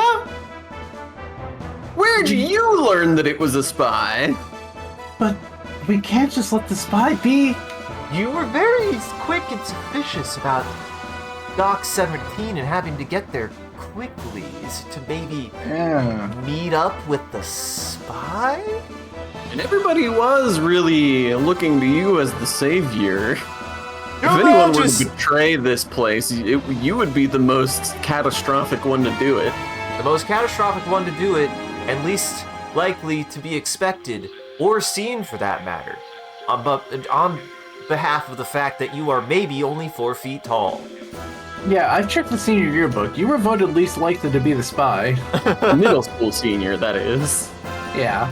Also, your your picture in the school book only shows the top of your head. They Your thought the Majesty- goggles were eyes. They thought you were just a frog. They really did. Just like a really big frog. Your Majesty! We have our hands full just trying to fight the fire on the steel generator. If someone doesn't do something, it's possible we'll have more losts. Be fine. I can go it alone. You literally don't have to. Maria, what can you do now when you don't even have sieves in? You're just a baby. But And should we go down with Maria? It's the Gebler, right? I'm still ticked off at them. I'll tick them on. Look them right up. We gotta remember, I think Faye's only been awake for 1 full stream. Is it fine with you, Faye? Please, take care of Maria, and be careful out there. You're like this big. Then, let's get going, Maria. Then let's all go together. This may be asking for too much, but would it be possible to have one of you stay behind with the Queen? Hey, Maria's joining the party! We do not have the combat experience, and if something ever happened to the Queen... Alright, I got it. One of us should stay behind. Maria. Who will you leave here? I think we know who. Yeah. Bye-bye, Satan. Bye, Satan. We care about you. Make sure the queen don't do anything weird with the queen. You were weirdly quiet I'm about not being the with the queen, queen. Yeah, You you're freak. married. Your wife. Actually, your wife's here. Go say hi to your wife while We you're think gone. maybe your wife. Yeah. The artist formerly known as your wife. Maybe this is too much, but could you bring me a cold one when you come back? I'm not your beer dog. Guy. What do you got? Let's see. She got the battle dress. She got the good, battle pretty good. dress. She got the silver beret. Silver hat. She got the Wow. bodyguard. Blocks physical effects. That seems good. Yeah, it does seem good. So is it imply? So bodyguard could be one of two things. Does she just have a dude following her around, or is it like deodorant? Bodyguard. Bodyguard feels like the name of a brand of deodorant. I mean, Under Armour is a brand of, Shirt. like, shirt. It's like exercise wear. Oh, that's cute. She got flappy. She do the Naruto run, but like the cute version because she's a child. And her floppy hair. And her floppy bunny hair. It is very poofy. It makes me think of a rabbit. It makes You think tricks are for kids. What are you doing here? Oh no, this is Oh, go for it. Yep, No, do you it. go for it. No, you do it. I oh like no, this. this is not serious. It seems you can't get in because of emergency security. But you are lucky. A legendary vendor like me happens to be here through coincidence. I've got a line of quality goods, sir. So if we're needed. So, if you've got anything you need, don't hesitate to ask. I have guns. He Okay. does have guns.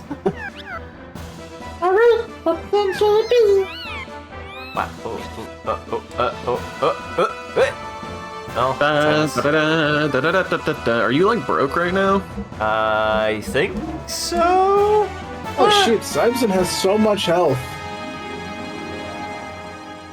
Yeah, it does have a lot of health. Oh, jeez, I do. Beefy I boy. apparently need to fuel up. Yeah, your mechs haven't slept since you beat up Sibson.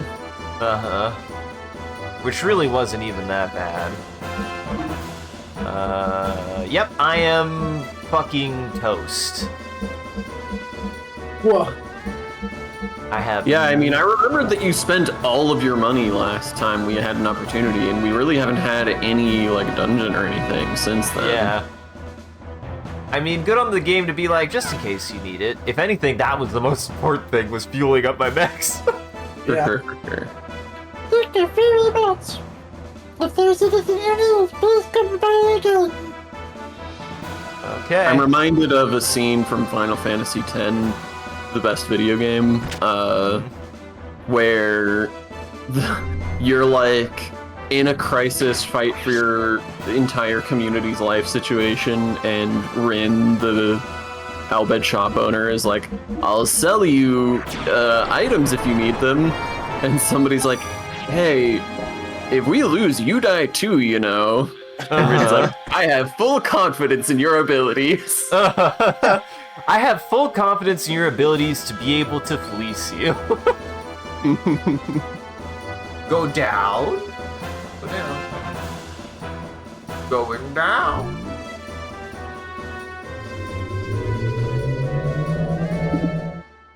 Well then, this certainly who could have possibly expected a spy to happen? Oh no! We only A had spy. I think we even met said spy. Yeah, I remember something to this effect.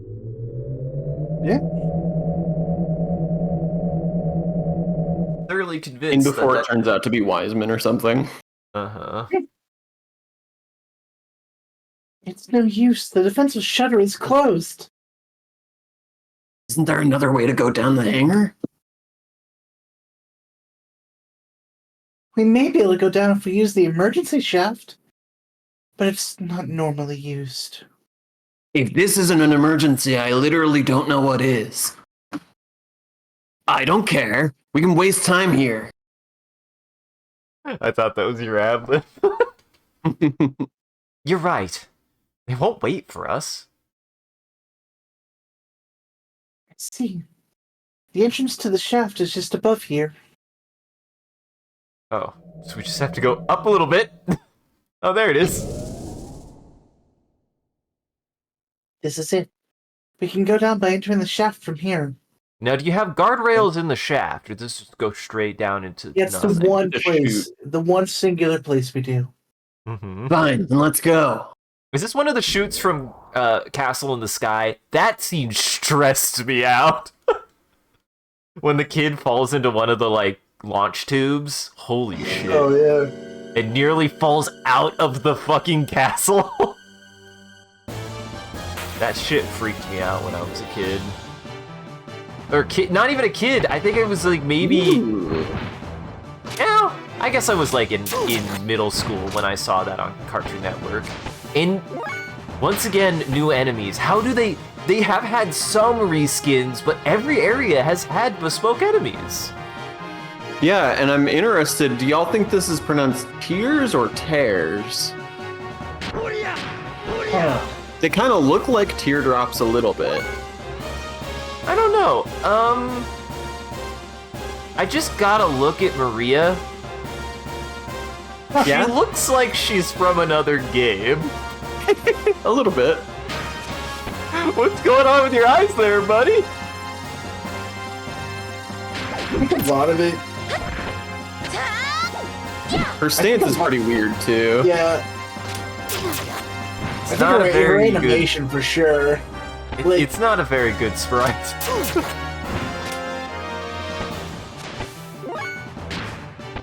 I think she's moving at twice the speed of I think she's moving at twice the speed of the others or something like that. Oh, good. She does nothing. I mean, this is to be expected. She is a child. I have to remember Yeah, how to play this game. narratively she was called out. Like the one lady was just like, seriously, what do you think you could do? You're not in Cybzen. Well, she has to be able to do something, otherwise she's just gonna get herself killed. I need her to do something. I mean, she can use items. Yeah, that's fair. Does she have Ooh, movement I don't think powers? we've seen that one. That was fucking cool.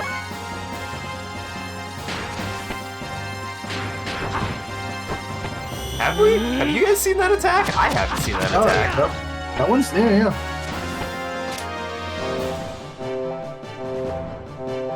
Unification with what? Unification? Robo beam. Shoot head laser beam! Whoa. Shoot rear missiles. Whoa. I don't want to see her weird missiles. Let's start with the laser beam. Does she just... Oh my god! Hey, I think I see what she does here, guys. That was still not that much damage. Yeah. Now, what weapons?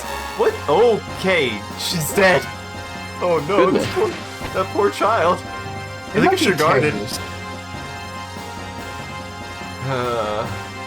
It looks like they ran out of sprites in the same style in RPG Maker and they had to download a new pack. Yeah.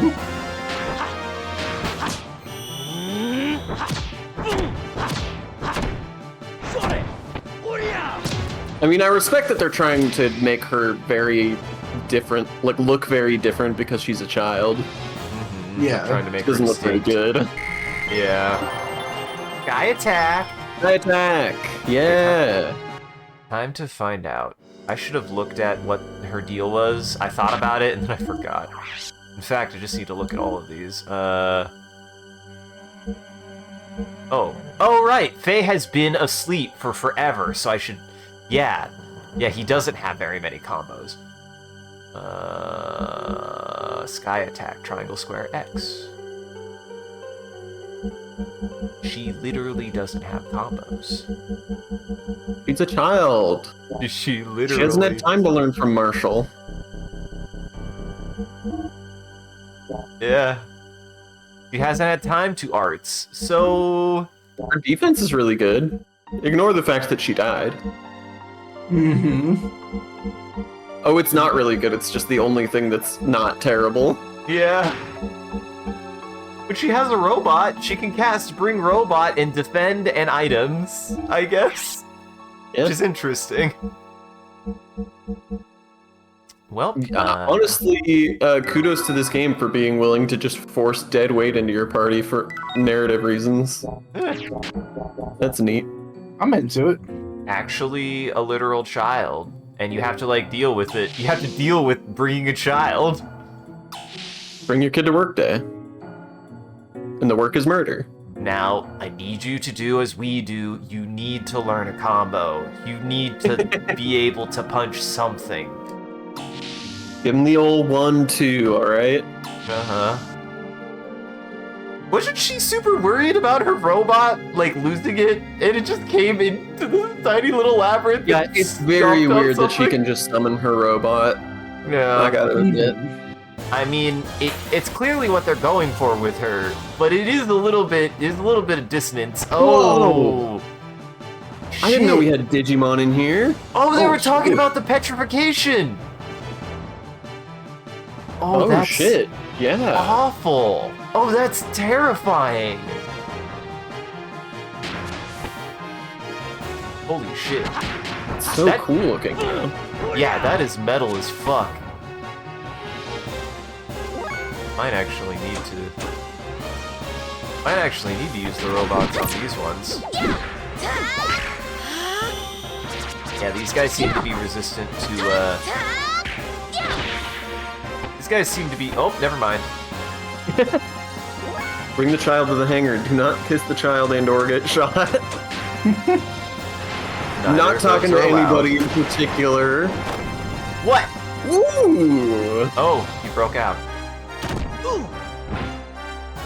Equals HP Damage equals loss? HP loss. That's rough. What does Jeez. that mean? He's gotta though? be close. It means the more health he's lost, the more damage he does. Oh.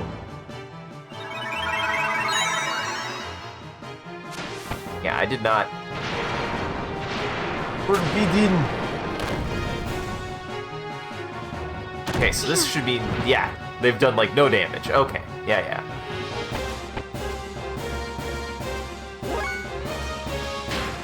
That was actually really cool. Holy shit. Yeah, I loved the animation of them like breaking free. That was a surprisingly underwhelming attack for Yeah, being a new combo. That a takes little all bit, 6 especially with points. his cool name of Sky Attack. Uh-huh. It did good damage, it just kind of sucked. So I'm gathering that that her extremely awkward stance is intentional. Like it's Yeah. meant to convey that she doesn't know how to fight. I still don't think anything about the way she's presented here is necessarily executed well, but I do see what they're going for. Yes. It also doesn't help that she just does not look right. It doesn't look like her character, right? Like, Yeah, her feet no, are it a doesn't. weird Yeah. size, her face is a different shape, her hair is different. Like, her hair is actually kind of really different. It's like they got like somebody just else to do her art. He does look off model.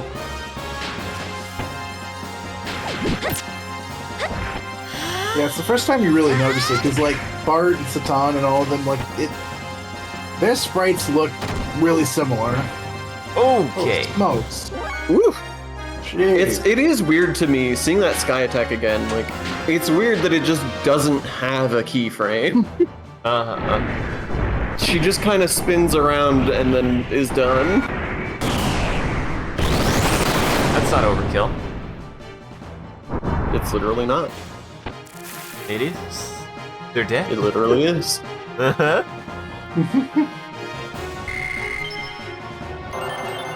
Robo punch. Ooh. I can tell my robot to punch. That's good. That's good. Boy, it seems kind of rough down here, actually. I'm gonna be going through some Omega Souls, it seems. Yeah, you might need to go back and buy items from one cat little Chia pet thing. I think we'll be fine. I just came through there, didn't I? You did. So I went down some stairs. Didn't I? You did. Okay. Tamagotchi was the word I was looking for. Chia pet's something different. Tamagotchi is the little, like, pocket device that had Yes. a digital monster in it. Yes, because I want to say it was vaguely orb-shaped like those creatures.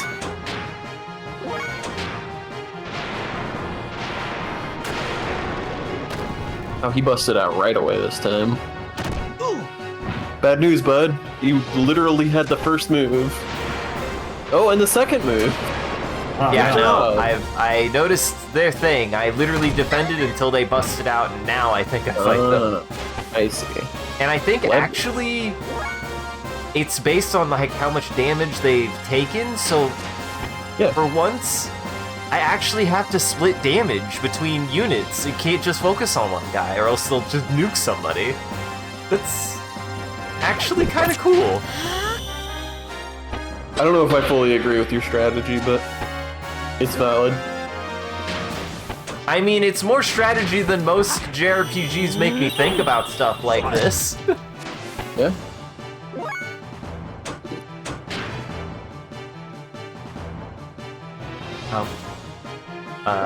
The Forbiddens barked. I literally did not do enough damage for them to do damage, I guess. Very weird. I mean, we know they'll try even if they haven't taken any damage. That's true. Oh, what do you need? Tension. He needs you to stop reading a book. Stop eating tape. But it's tasty.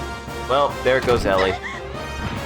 Man, I'm not gonna get. Somebody is going down every single round. It seems. Actually, I should be able to. Oh no, I don't have enough yet. Yeah. I thought I maybe had no items, but I do not.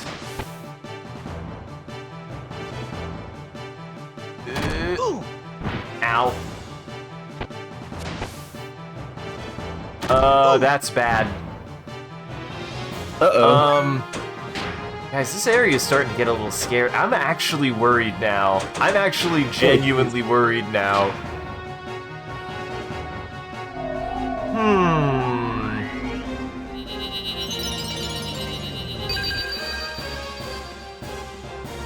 It's fine, probably. Yeah. It's not gonna kill anybody else. Oops, it killed somebody. Oops, it killed everybody. Huh. Okay, maybe my plan didn't work. It didn't sound right to me.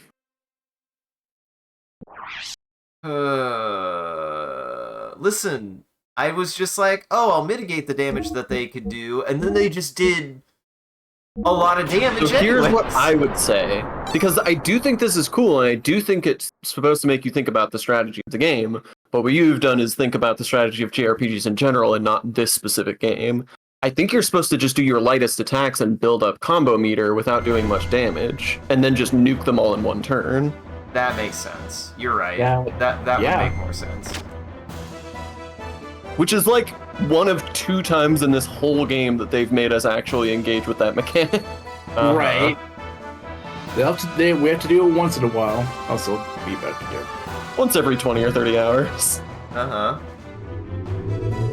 And I mean, I like their designs a lot, so... They're I very guess- cool. Also, that is a...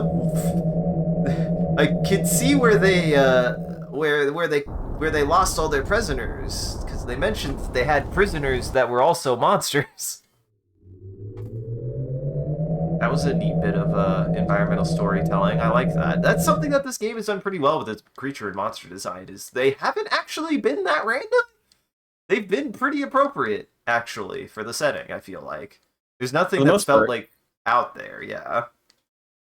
At worst, it's been, like, kind of just a fantasy guy, but it's not, like, completely out there for it to exist. But, like, a lot of the creatures actually seem pretty, established. Okay, so this is bugging me. Yes, she has... Her proportions in the battle are just a different character's proportions and colors. Like, she had red shoes in her battle pose, and a red dress, and she clearly has an orange outfit. Yep. And her hair is like gray, black instead of white. Uh-huh. Fun fact, Tamagotchi is a portmanteau of Tamago and Uochi, meaning watch. Oh, like literally Wachi. Wachi. Meaning it can be read as egg-shaped watch or as egg that you watch. I forgot. Egg Wachi. Tamago watch. I missed the map. I'm Mr. Map. I'm Mr. Map. Since he's not here, this map is of the lower layer levels in the emergency shaft. You can use it once we get down to the floor several levels below. You can't even use the map here! Oh, we have the map It's now. the future map. Uh-huh. I feel like I knew that. I don't know if I knew exactly that it was that portmanteau, but it definitely feels like the kind of Japanese word that'd be a combination of two things. It's shit like Pokemon. I, for the longest time, thought that Tamagotchi and Tomodachi were the same word. Like, Ew. I always thought Tamagotchi was supposed to mean friend. This is a little friend, a little pocket friend. That could be a part of the pun, too. I could see that.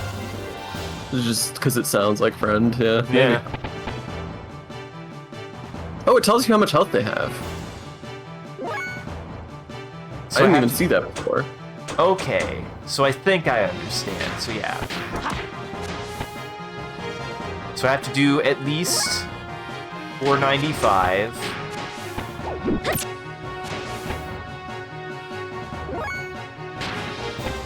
Okay, so the goal. I don't need to do anything with you, girl. I mean, she may as well attack. She's got to learn combos, right? Does she gotta? That's the problem. I don't know. She doesn't even have a skills page. Well, she learned Mech Punch though. Yeah, but that's like her skills. That's like that her. was a new spell. Yeah, I think that was like a spell. I mean, we can check, but I'm pretty sure it was a spell. You can check. I can check. I sure can. Oh shit, I shouldn't have been doing that. We'll just build up until I have about 15, and then each of them will annihilate the other one. But yeah, oh, she doesn't have it anymore. She died, remember? Yeah, you gotta build it up. That's what I was saying. But it's fair to say that punching may not be how you get that if it's not a thingamajig. Moment of truth, did you do enough damage? I hope so. If 3 of these is not enough, I'm That dead. was not enough. Well, she can at least finish them off. I'll finish them off with a regular attack. Actually making me do math. She didn't know Sky Attack. I'm so glad she hadn't learned Sky Attack yet. That could have gone so poorly. Oh, that was close. Woo! Actually, she hadn't. Well, let's do that. Bonk.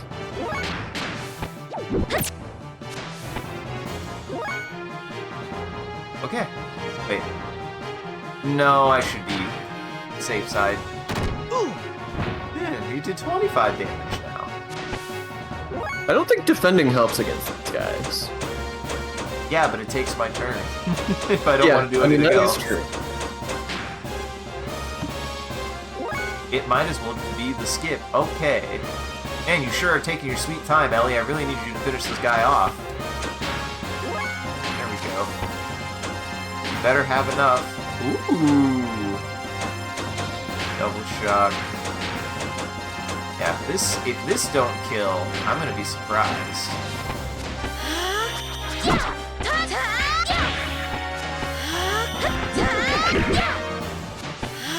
Oh yeah. More than enough. That'll be enough. That'll do. That'll fucking do. That'll be. Interesting. So not all of your combos translate into those, apparently. That's good to know. I did not know that. Because I think she has more than 4 of those now. Maybe she did only have 4. I don't know. Find out real fast. Oh no, she did only have 4. She has 5 Never now. mind. She has 5 now. I could use Sky Attack in that combo now. Okay. She's almost got bright spark.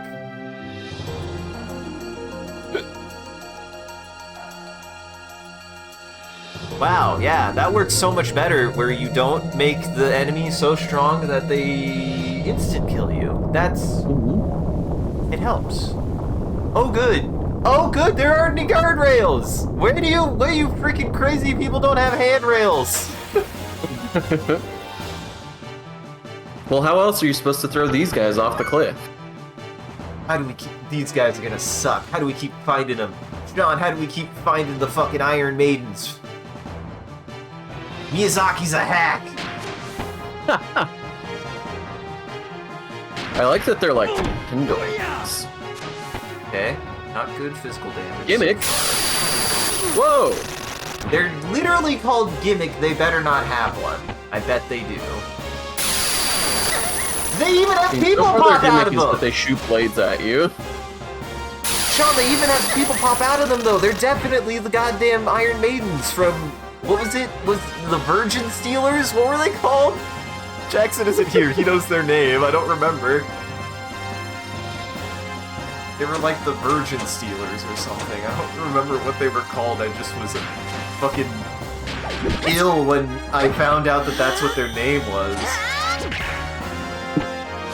Okay, Abductor virgins. Abductor Virgins. I was close. You got the relationship backwards.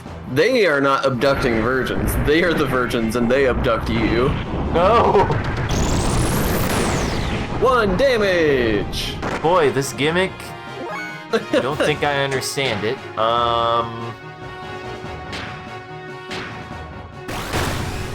Okay, I found the gimmick. They're weak to magic. And unfortunately, her robot is not magical, it seems. Her laser beam might be. Oh, that's fair. Yeah, there was a physical attack. Oh shit, that was a lot of F. I was gonna say, was that a bunch of EP? I'm gonna be mad. That was if 56 EP that he just stole. This creature who is immune to everything but magic. Oh good, Okay, you don't healed him. use fire on them. Sorry, I failed. Well, actually, it could have been way worse, Ellie. I'm glad you failed there.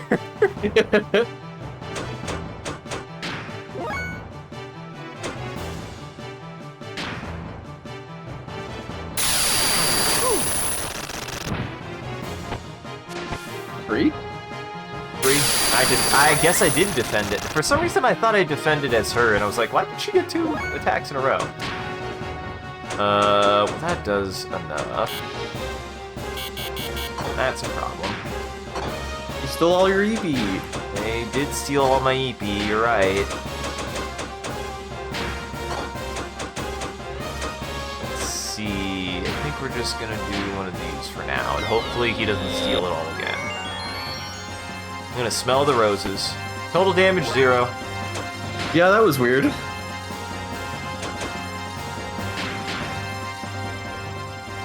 What about lightning?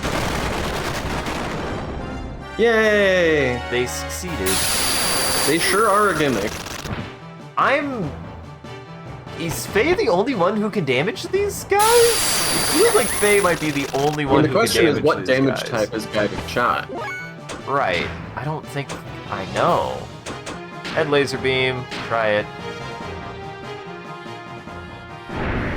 I do like her animation for telling her robot to go. Okay, that did it. They don't like robot laser. That's good to know. The Virgin Stealer gave you insomnia. Its element is chi. It's clearly life force, Sean. Uh-huh. It's the power of light.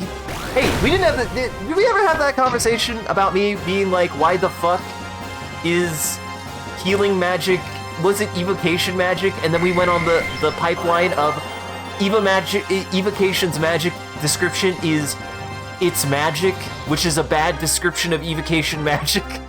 Yeah, I think that happened off stream. So prepare for the nerdiest conversation that Isaac and Jackson and I are all super invested in. It's really stupid. So, in D&D, there are a bunch of schools of magic, and they've been more or less the same for a long time. And for the most part, these classifications are like pretty straightforward. They make sense. There's conjuration magic, you summon stuff. Cool, I get it. But some of them are a little less. Hello. Fuck, he's still not back. This is a tutorial. You don't have to. Yeah, that's fair. Some of the types of magic are a little bit less clear what they are and what would fall under them, like abjuration and evocation. And the descriptions of those don't do a whole lot to clarify that. So, a weird thing in D&D is what school of magic does healing fall under? Because there isn't just like a white magic thing. There's no school of just holy magic. Which honestly there probably just should be. But there's not. Now most of the time it doesn't matter because wizards and sorcerers are the ones who use the like spell schools and they don't have access to healing magic anyway. Clerics don't give a shit what school the spell is in usually. But so asking the question, what school of magic is Cure Wounds in? And the answer in 5e was evocation. It was considered evocation magic, which traditionally is the school of magic that has stuff like fireball and lightning bolt and meteor swarm. Right, and when I heard that, so what spurred this really is like, I don't remember the exact reason why we were discussing this, but, uh-oh. I'm gonna try nuking this guy. Go to hell. Essentially, you, like, mentioned that, and I was like, no way it's evocation magic. That doesn't make any fucking sense. That's like fireball and shit. That's like destruction magic. Like, why would the literal spell of healing that most clerics know, why would that be evocation? That doesn't make any goddamn sense. So and I was like, I looked it up on the source that I was looking, and I was like, no, it says it right here. It's abjuration. That makes more sense. And then no. Abjuration, my bad. What did I said abdication. That's nothing. You did. I was like, that makes way more sense, because that's like kind of like a little bit more technical, like, oh Jesus, she's dead. I was really hoping I could kill him. Welcome back. I probably should have used a combo, actually. Well, I made a mistake. Okay, I need to stop fucking around. I need to kill him. Welcome back, Jackson. I'll try not to die to this one guy and restart everything again. Wait, have to be careful in this area. They will kill the fuck out of you. Yes, but, we were talking about the conversation we had a few weeks ago, where I learned that originally, though, in original first edition of 5th edition, not how I would say that, it was an evocation spell, and it's like, that makes no sense. And then, Sean, you looked up the definition of evocation spell in the original book, What did it say? Because it made me mad. Yeah, I'm pulling it up right now. Because this is the thing, is we all sort of intuitively understand evocation magic as just blaster magic. It's the magic of blasting. Just blasting things.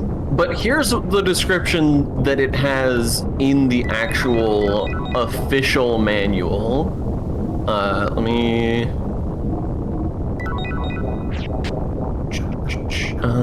okay. What is a spell? And don't talk about how the Virgin Stealer also took my insomnia. Oh, actually, also took my ability to sleep. Because you're not wrong. Here's the definition of evocation given by the D&D 5e Player's Handbook. Evocation spells manipulate magical energy to produce a desired effect. Some call up blasts of fire or lightning.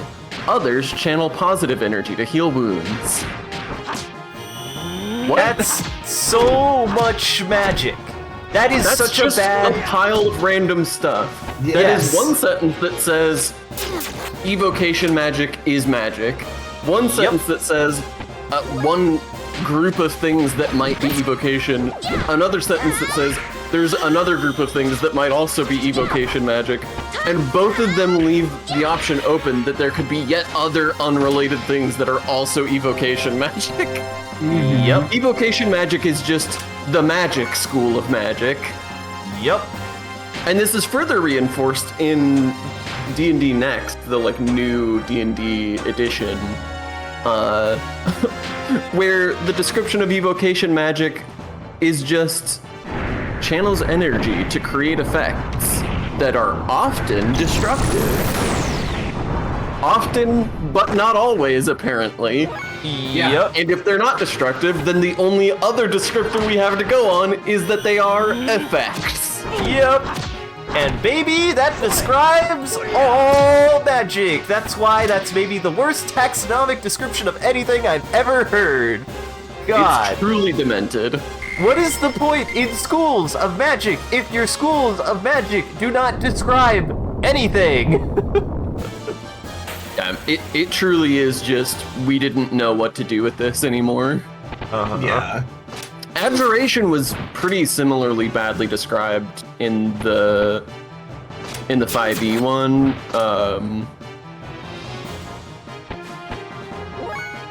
Yeah, because it says abjuration spells are protective in nature, though some of them have aggressive uses. And it's like, okay, so some of them are protective and some of them aren't. That tells us nothing. Guess what? You could describe so many evocation spells that way based on your taxonomic denominations. Go on, sorry. It's really funny saying some of these are protective, some of these aren't. That covers literally everything. Yep. Yep. Yeah. Yep. it's either A or not A. You've described nothing. You've described nothing is what you've done. Described everything.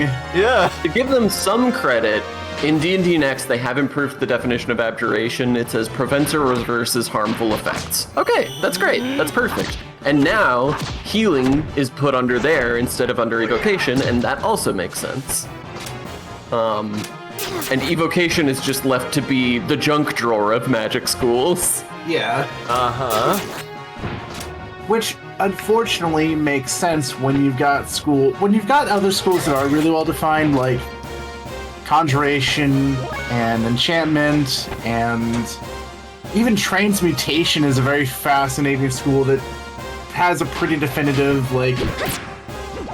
yeah, all of the other schools are pretty well defined, I would say. Yeah. Evocation's just it's like well, it didn't fit into the other 7. And that's the problem is they just need to flesh out their schools more, because evocation totally being this is the school of channeling elemental energies and understanding how things tick and go boom totally makes sense for what evocation largely is used for.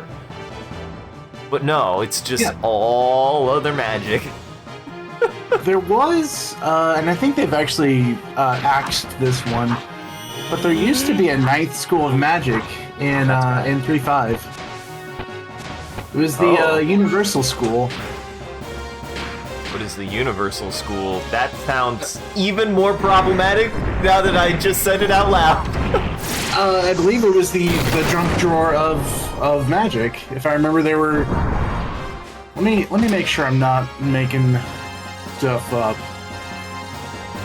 I just went to a D&D Beyond spell list where you can filter spells by source, and the source categories include core rules, expanded rules, 2014 rules, legacy, Grim Hollow, Kobold Press, 1985 games, Minecraft, Rick and Morty. Minecraft Rick and Morty! What? What? What Rick and Morty spells we got, D&D Beyond? You failed your investigation check. No spells with those filters. Oh my god, did they just have those in there because it's a joke? Or did I fuck something up? Wait, say that again? My brain was having a hard time processing that. I tried to search by source category Rick and Morty and it just said you failed your investigation check. No spells found with those filters. That's incredible. That's a pretty good joke, actually. So what about Minecraft? I mean, surely Minecraft also. Only one way to find out, Sean. Only one way to find out, Sean. Yes, Minecraft also. Now, time to find out if this feature even works. Yes, it does. Yep, it is straight up a joke. That's amazing. I love that. That's so bizarre. It's such a weird, specific joke, it feels like to me. No, because it's just like a wiki basically, Comfy. It's not like a official thing. Right.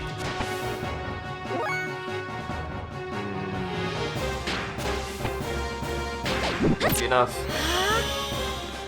That's I fascinating. die. So it was not wrong. There were universal spells in 3.5, 3rd edition /3.5, which quite literally was like. Let me go back and read the description.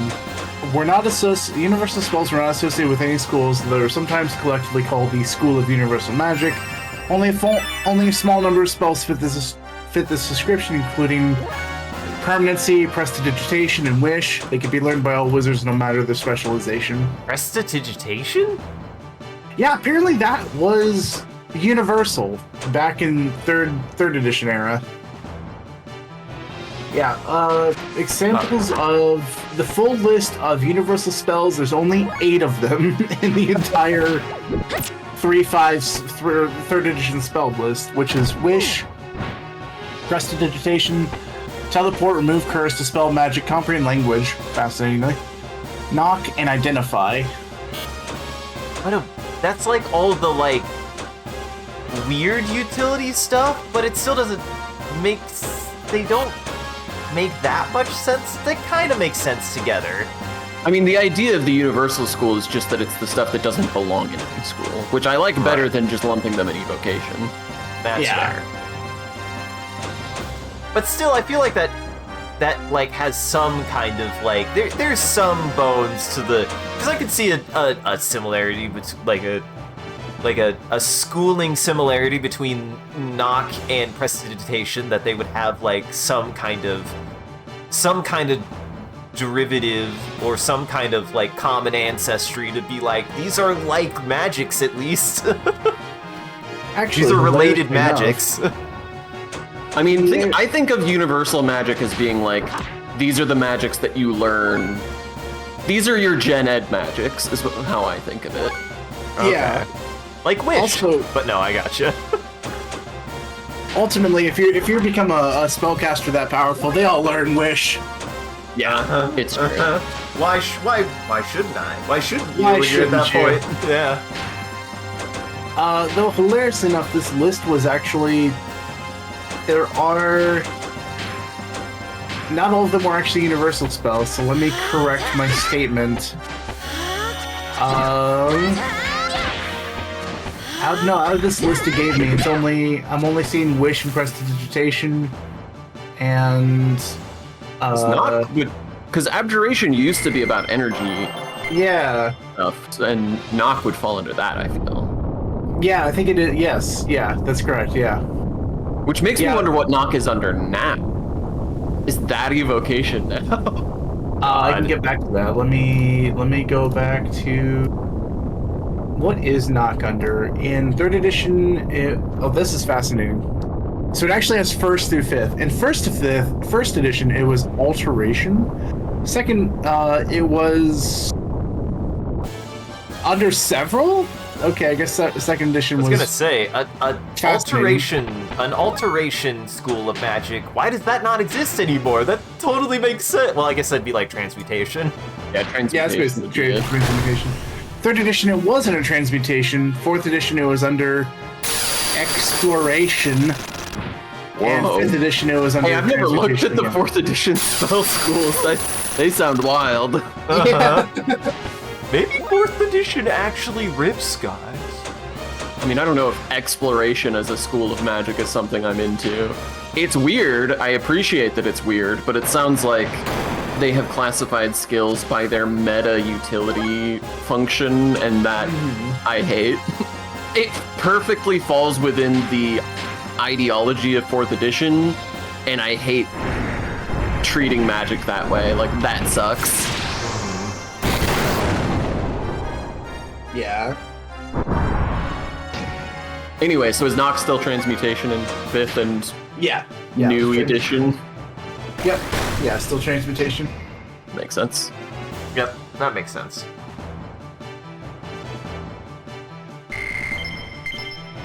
Listen, I think my dog in this race always comes back to, it's not even just like a nerd thing. I just really care about good, like, responsible use.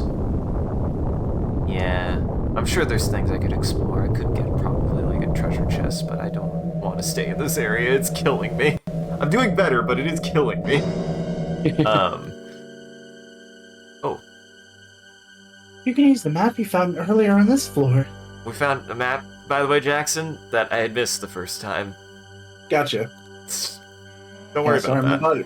my body's been complaining about existing. You're Yeah, okay. it's past 9 o'clock. Are we? No, it's okay. I was, I meant like I ate some food. Uh-oh, you're good. Well, when we find the next save, which might be a second, but I'll try to not die in this dungeon again.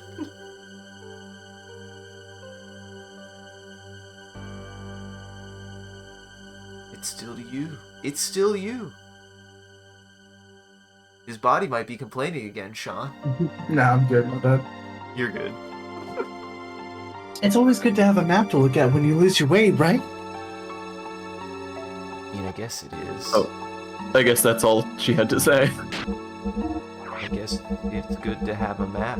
I don't remember how to look at this map. Was it just the select button? Also, we can That was a probably triangle? go a little bit later tonight since I committed sins and I did take a 2-hour nap. I was weak. I mean, I tried not to be weak, but I couldn't be weak. Could not be weak. I know of your needs. Oh boy, this is actually a lot. This is like a whole ass dungeon. This is a door. Looks like a door to an elevator. No. This Of is a sort. Staircase up. This is one of those times where they hand you a map, not because they're like, oh, hey, you want to see a map? They hand you a map because it's like, oh, you're gonna need this, buddy. Uh-huh. Oh boy, you're gonna hate it in here. You're gonna hate the way you look. If evocation is nature-adjacent magic, since elements seem to be an important part, would it be acceptable to consider nature forces to be influenceable or harnessed by the school of magic? But that's the problem, I believe. Isn't a lot of druid magic conjuration? Or is it evocation? Both, I think. I can find that out. Let me bust the book back out. Because I'm thinking about like stuff like web. Web, I think, is conjuration because you're literally creating web. This is Something why if I familiar. ever get back into any, like, I might just... I'm sorry, I just really like getting into homebrew, and if we ever get into a setting that I run that has hard magic, I'm gonna be like, they're magic schools, and I'm going to make them make sense. I might use some of their schools, but I'm gonna make sure that if it doesn't make sense in this school, I will try to make a school where it makes sense, because it drives me fucking crazy. That's what I thought you were going towards. I love the idea. It's like all of our magic schools make sense. All 17 of them. Yep. And Yeah, I if was you're just gonna be a about to magic say, user, you gotta you're remember gonna... that these magic schools form a game mechanic as well. Okay, so there is a spell, a cantrip, Druidcraft, that is the druid equivalent of Prestidigitation. Anybody got to guess what this spell's spell school is? Druidcraft, which is what again? It's the druid equivalent of Prestidigitation. Oh, jeez. Right, okay. I'm gonna say conjuration based on that. That's my guess. Conjuration makes sense, but I feel like we wouldn't be talking. You're like, I'm scared to guess like transmutation. I'm gonna guess Okay, got it. transmutation. Dang. It makes sense. Speak with Plants, another druid classic, is also transmutation. Not sure how to make that one make sense, but You there it transmute lips on the plant! is. Or something. Yeah. Obviously the conjure animals and all that, that's gonna be conjuration. Right, It literally has obviously. conjure in the name. Yeah. Grasping Vine, that's what I was looking for. I bet that's gonna be transmutation. See, It to is me, not. It is conjuration. cause you conjured the vine? See, that's the Yeah, problem. you don't, I guess it makes sense. You don't need a vine to cast it. You call forth a vine from the ether. Uh-huh. So the answer is, 0 druid magic is evocation. I mean, they have some evocation spells, but it's generic stuff, like Wall of Fire, I'm sure is evocation. Right. I'm not That positive makes why sense. druids get Wall of Fire, but... In before Wall of Fire's conjuration to fuck you. I love mean- the forest, except for when I don't. Wall of fire. I love the trees. These trees, though, sorry, buddies. You didn't pay your rent last week.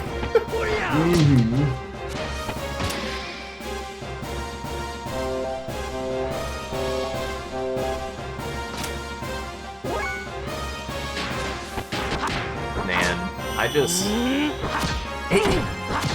It's not easy, trust me. Like, I went to school and learned about taxonomy. Like, taxonomy is an entire field of study for a reason. I get it. It still is just like... At the same time, I'm like, I don't know, man. It is genuinely hard, and you have to put also a lot of thought into it, too. Seriously. Like, you can't just be like, this is the magic. Where we have magic because we didn't know how to classify our magic. I don't know. I mean, I think care part of about it that is shit. that D&D has a lot of things that it's sort of stuck with because they are like traditional D&D elements that they're scared to change too much. And at this point, I think that especially like after 4E and them trying to like walk back a lot of what people didn't like about 4E, I think they're just in a position where a lot of classic spells are just expected to exist and to work a certain way. And the spell schools, I think people are, just like familiar with these spell schools and they're probably reticent to change them too much other than minor tweaks here or there to make them make a little bit more sense, like what they did with Abjuration. Right.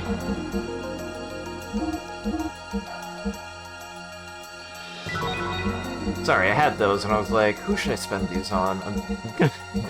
I have actually quite oh yeah, I should definitely spend that on her. But yeah, I totally agree. Like, it's just weird, man. It's just weird, man. Oh, hey, when did I get that? That's really good. You have exactly one of them. Yep, I shouldn't use it. Not right here, anyways. And I think it really is just like... It is the kind of thing that if that is the case, that's fair. It does just mean, though, that, like, I don't know, you have to be, I guess, pretty upfront about that, I would say, and just be like, guys, we have to change it. It's all fucked. Oh, this is not an elevator. I thought it was. It definitely feels like there should be an elevator there. Like, I just... Classifications mean things. They mean things. Your classification is bad because it doesn't mean anything. Good classification means things. That's good enough.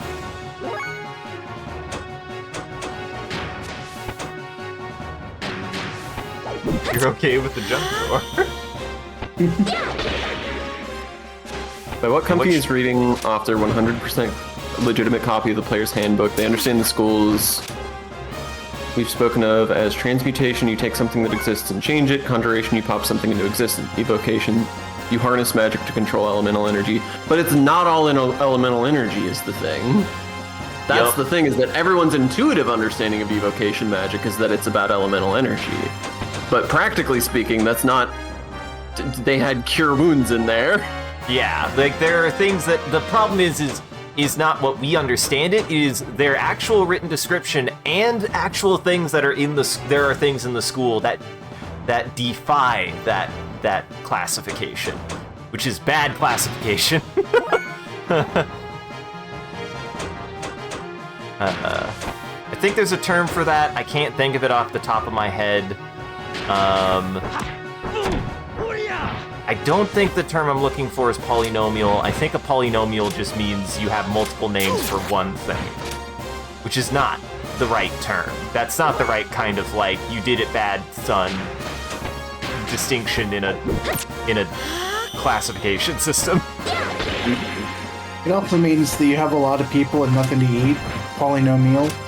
Now we're back to cannibalism. How did that happen? Now, is maybe Jackson the one who's the cannibal? That might be the cannibal. Hey, I have a fun game. Who's the cannibal? With the cannibal. I'm gonna name 3 spells, and you tell me which one you think is the evocation spell. Oh God! Oh God! I hate this because I know for a fact that this will, like, work. And I hate it. So, spell number 1 is Control Water. Okay. Spell number 2 is Contingency. Spell number 3 is Cordon of Arrows. Oh gosh. I think I know the answer, unfortunately. Maybe. But remind me what contingency does. Contingency. Choose a spell of 5th level or lower that you can cast, and has a casting time of 1 action, and that can target you. You cast that spell, called the contingent spell, as part of casting Contingency, expelling spell slots for both.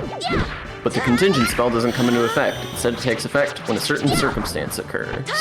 So basically, you put a spell into place to trigger it later. Gotcha. That sounds kind of like transmutation.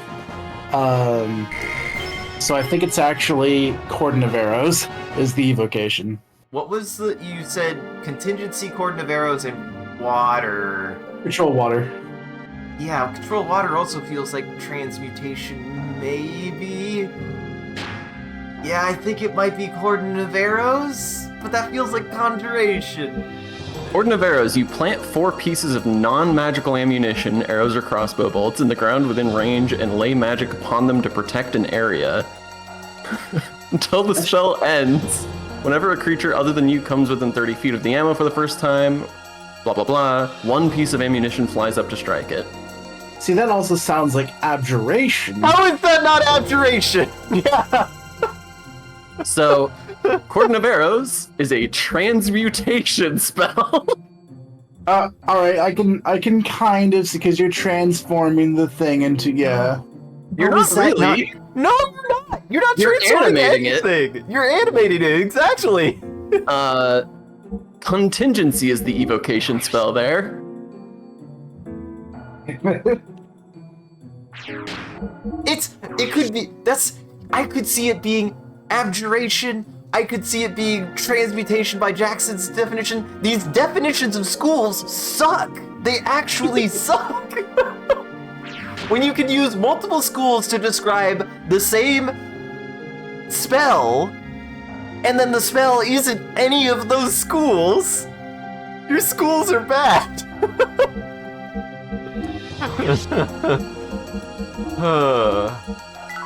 We have to go back to the School of Exploration. Whatever the fuck that could mean. See, that's definitely way too vague of a name for anything, yeah.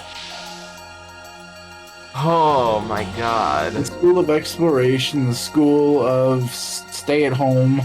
Comfy got it though. I think they have a little bit of a delay. They got it. They thought they got that Cordon of Arrows was a transmutation. That makes no sense. Transmutation is all about transformative. There's nothing transformative in that action. There's nothing. What's transformative about any of that? And contingency seems like a transformation of spells itself. Right. That was at least a good argument for it being transmutation, so it makes it even worse that it is neither abjurative nor transmutive. Evocation? Why? What about it's evocative? Nothing. Alright, I have a new one for you. Oh god. The 3 spells in question are Crusader's Mantle, Darkness, and Leomund's Tiny Hut. Well, I think Liam and Tiny's Hut, I think I know at least that Liam and Tiny's Hut is transmutation. I want to say that was Conjuration. I could have sworn. Oh no. The descent has already begun. I'm gonna be angry. I'm gonna be so angry if Liam's Tiny Hut is evocation. If it's the evocation one, I'm gonna call my local Wizards of the Coast. Call your lawyer? Oh my god. Run the other spell names by again. Crusader's Mantle, and then Darkness. and Leomund's Tiny Hut. What is the spell description of Crusader's Mantle? Holy power radiates from you in an aura of a 30-foot radius, awakening boldness in friendly creatures. The aura moves with you. While in the aura, non-hostile creatures deal extra radiant damage when they hit with weapon attacks.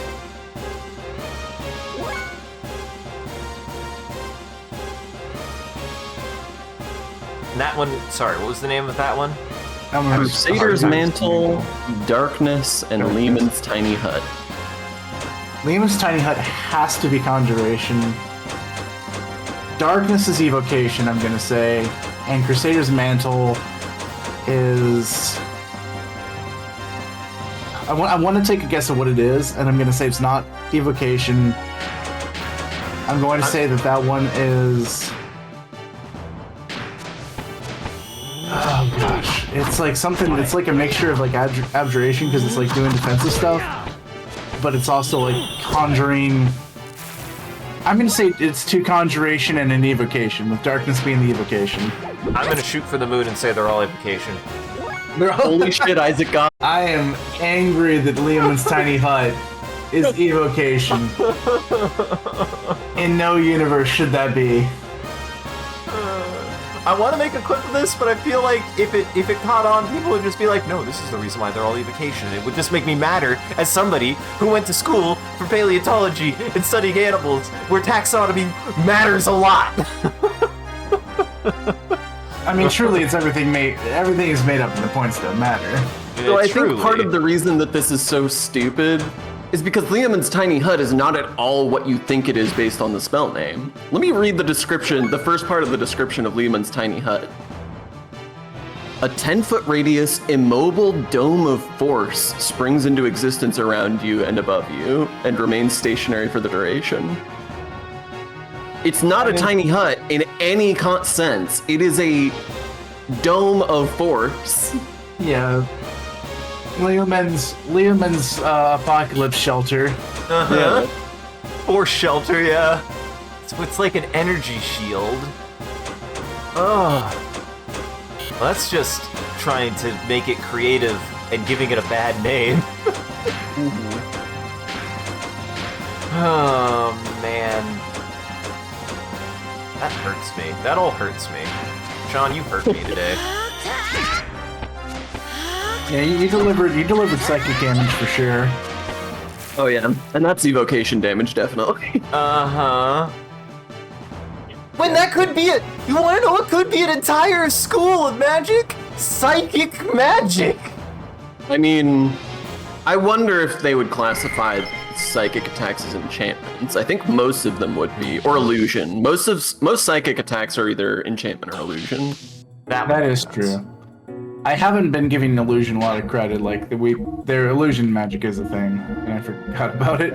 What's funny is there are some cool, pretty good descriptive, like, schools of magic that all of their magic makes sense inside of. Divination, illusion, necromancy. I feel like you would be fucked up to fuck up the classification of a necromancy spell. I think they would have made a huge mistake. How do you...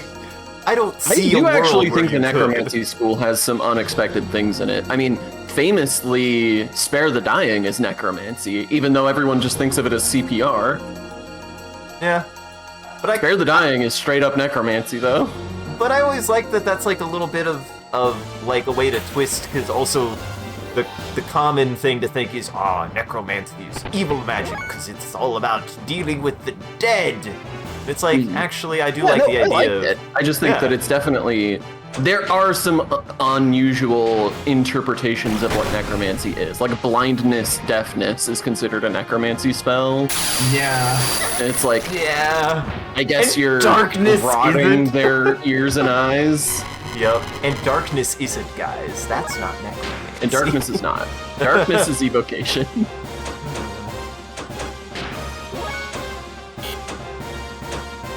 To put it in context, everyone, Ellie knows evocation magic because she can use the elements. And that's the school of magic she uses. The school of magic that Faye uses is evocation, because that's probably channeling energies of the body. And she knows evocation magic because she has a giant robot to shoot lasers. It's all evocation. I mean, it's a little unfair because this is a video game and all you do with magic in a video game is kill stuff with damage dealing attacks for the most part. And that is evocation's bread and butter. Yeah. Yeah, that is unfair. Truly, the school of evocation is evoking a lot of anger from me. Now, how is Counterforce an evocation spell? Because it's a force spell. I didn't even know I had that.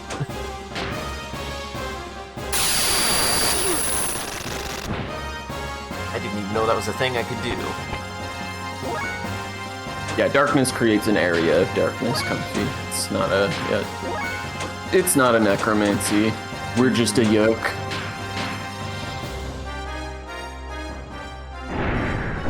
But again, this is why it just needs to be like...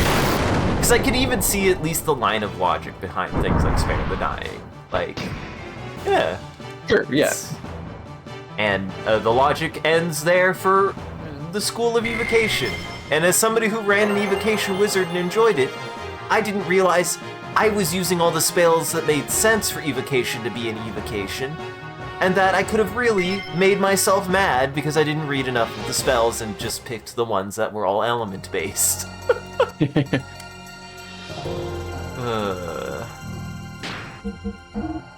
Truly maddening. Truly a maddening thing magic is. Which only furthers to, like, probably really, like, get me, validated in kind of, like, my disdain for magic for a long time is, for me, I did just see magic as random bullshit, like, just random bullshit nonsense. Like, it didn't make sense to me, so thus, it didn't make sense at all, you know? Like... I mean, part of the sort of allure of magic is that it is, you know, at least in some settings beyond our ken. We don't, you know, technology sufficiently advanced is indistinguishable from magic and all that. Yeah. It exists to instill a sense of wonder in the set. Yeah. I just like the idea that I can be wondrous about things that have a logical reason to be analyzed the way they are. I mean, they're both valid. They're both valid ways of doing magic. True. I mean, that's why I'm still totally okay with what's that? You can make science magic. Yeah, you can make science magic. One of my favorite characters was a wizard who I played as a scientist. He was a scientist who did science magic. What's funny is I made him an evocation wizard, even though I treated him like essentially a transmutation alchemist from Full Metal Alchemist. But essentially he used components to create magical effects through a scientific process. It's the way that I played him.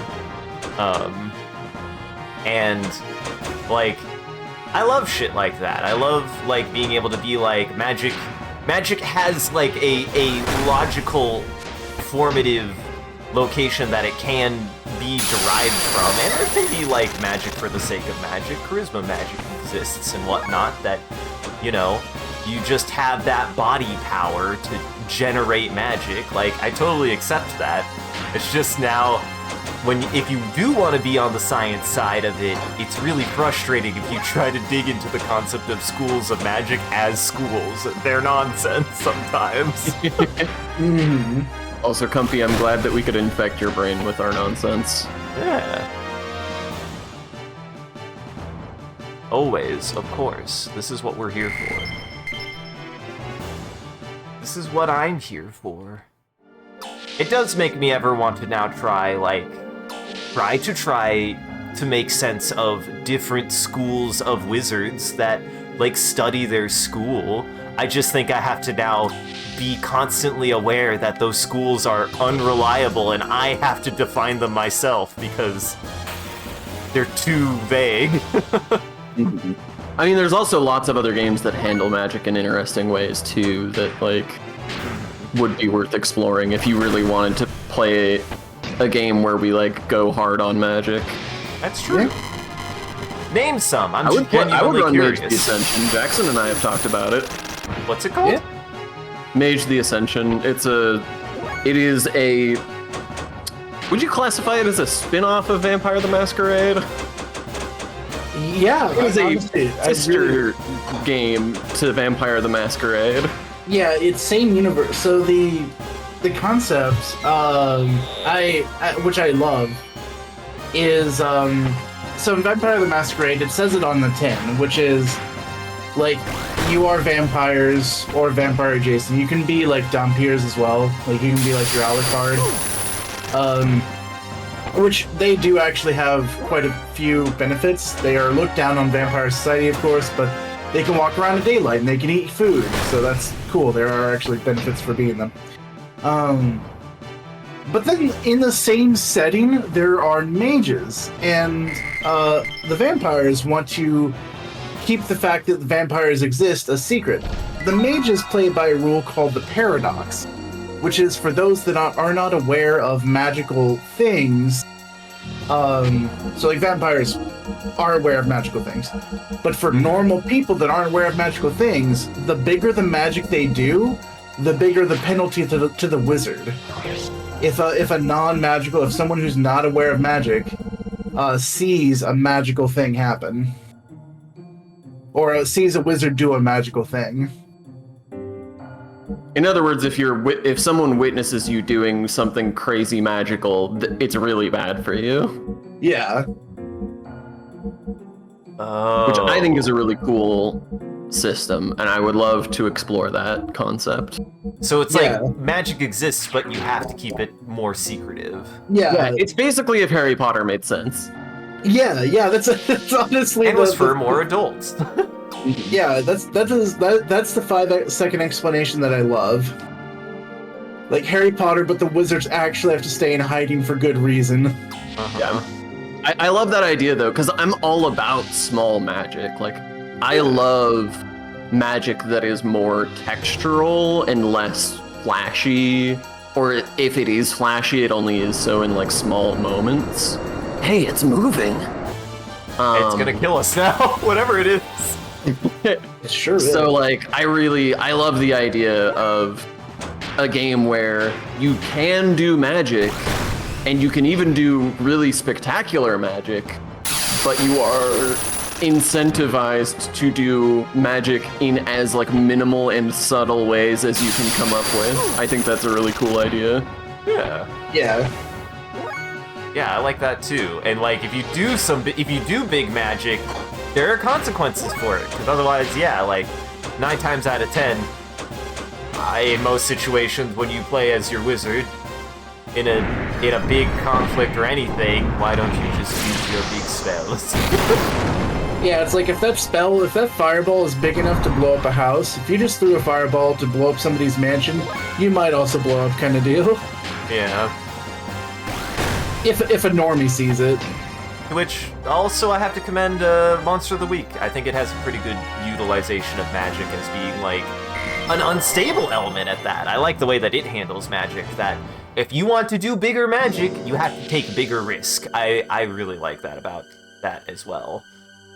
Yeah, and I like its big magic system where it's flexible enough. What the fuck are you doing here? Whoa. Hi, Big Joe. I'm thinking about life, so leave me alone. What? Hey, Joe? Big Joe. No. Bye, Big Joe. Hi, Dub Hubs. You doing Hi, okay Dub down Hubs. here, Joe? He's thinking about life. He sure is. Yeah. Thanks for the follow. Welcome. Big Joe is here, and we're talking about schools of magic and how they make us mad. Thanks for the follow, Big Joe. Or the magic things we like. We're talking about that now. Yeah. Man, now that we've talked about magic so much, I gotta make you play Morrowind. Yeah, I mean, that's what I was thinking of when we were discussing this, is like, how, again, like, if there's anything that I've ever heard about Morrowind, and just, I do think Elder Scrolls does a decent job, but it sounds like Morrowind does a really good job with, is magic as a way to explore the environment, not just a way to light things on fire. Yes, absolutely. And Comfy, it's not so much an external consequence, it is an intrinsic consequence. Yes. There is a universal force to magic that your magic being witnessed directly hurts you, or directly is bad for you somehow.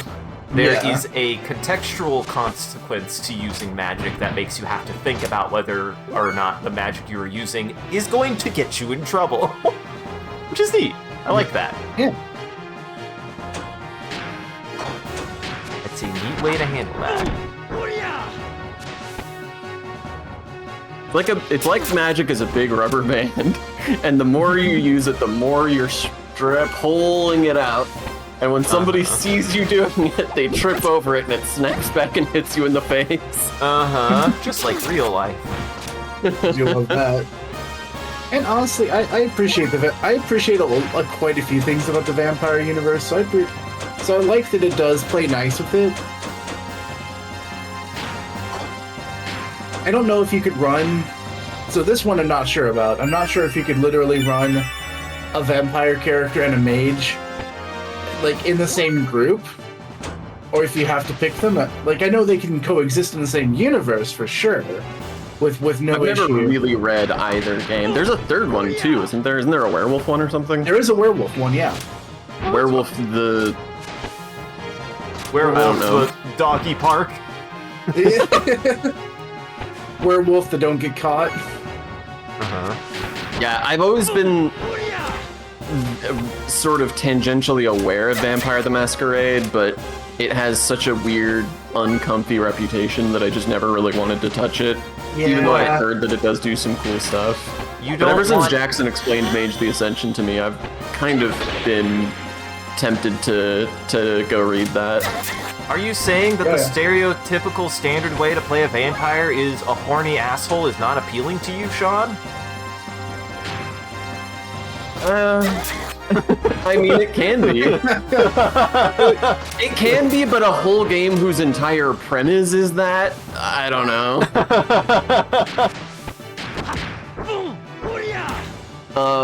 So Comfy has an interesting question that I don't know the answer to because I haven't read Mage the Ascension, but that I do think is fun, food for thought. And Jackson might know if Jackson's read Mage the Ascension. If somebody can justifiably assume the magic they witnessed wasn't actually magic, would you still get consequences? In other words, like, is there a buyback? Is there a clawback period where you can be like, no, I can explain this. I believe I believe the penalty is pretty instant. To my memory, but if the thought of the normie is that it's not magic, then I think you're safe. See, I love the So if you idea, can though. disguise it as something non-magical, it doesn't matter how Right. big it is.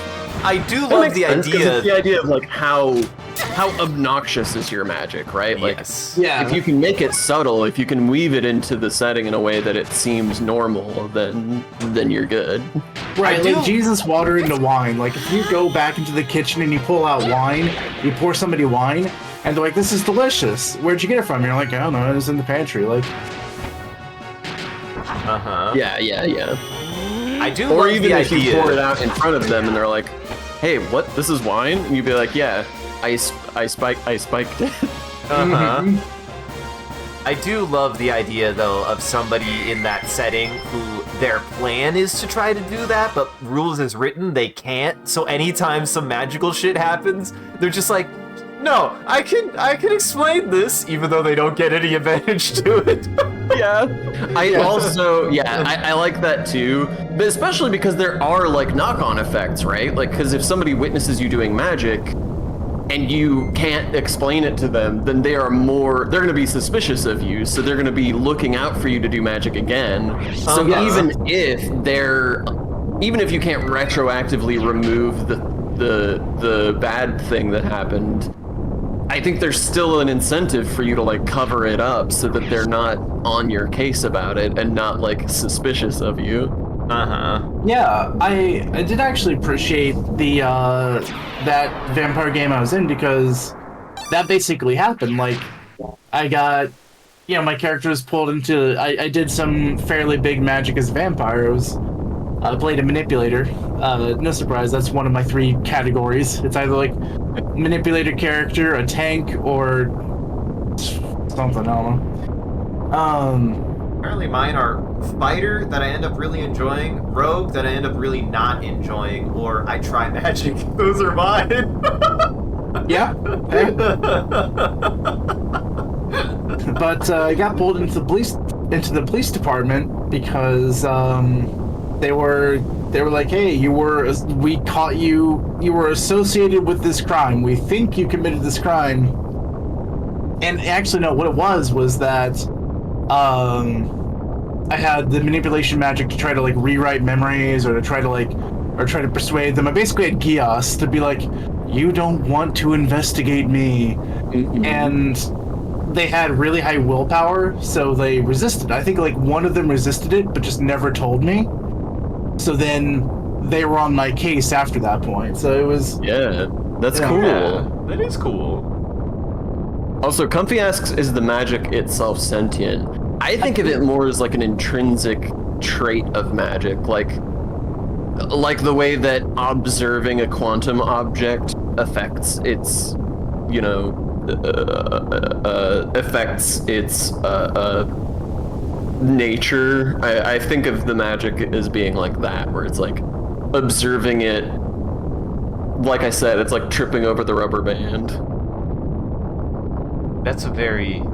Sean, I don't want to put you on the spot. That's just a very specific wording you use that made me think about things that have nothing to do with the conversation we're having right now. I was just thinking about rubber bands.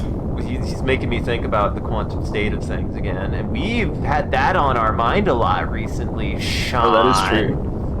Mm-hmm. So that was complete slip of the tongue. I really thought you were making an Outer Wilds reference there. No, it's just quantum mechanics in general. Just the observable state of things. Mm-hmm. It's just I did almost jump onto a times. complete tangent, but now I don't remember what it was. Well, that's perfect timing to say this is probably the best stopping point we're gonna get. Well, Jackson, I'm sorry we're a little over time for you. You did it to yourself, and then I went through this dungeon as quickly as I could. And now it's 10.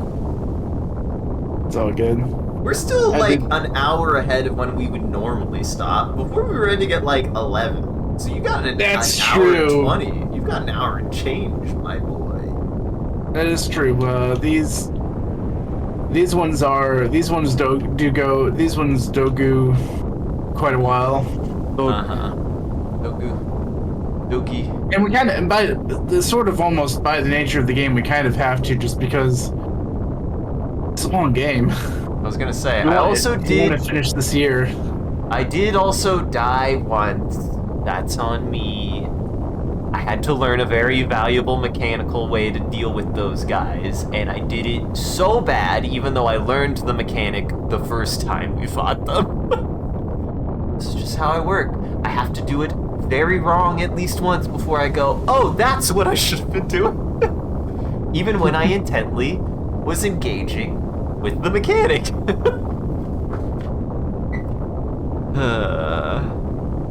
If you can rewrite memories, can't you just game the whole system, make magic the town into a But hey, that's a risk.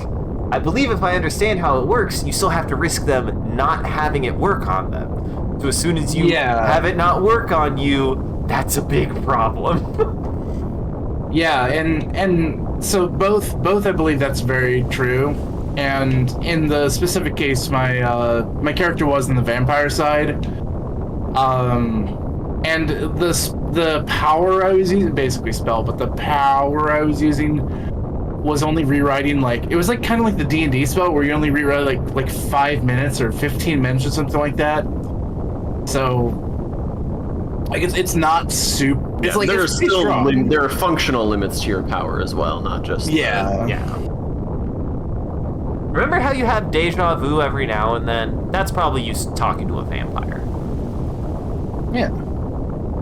Or some magical being. That's what I would imagine. Whenever I space out, or a Jedi.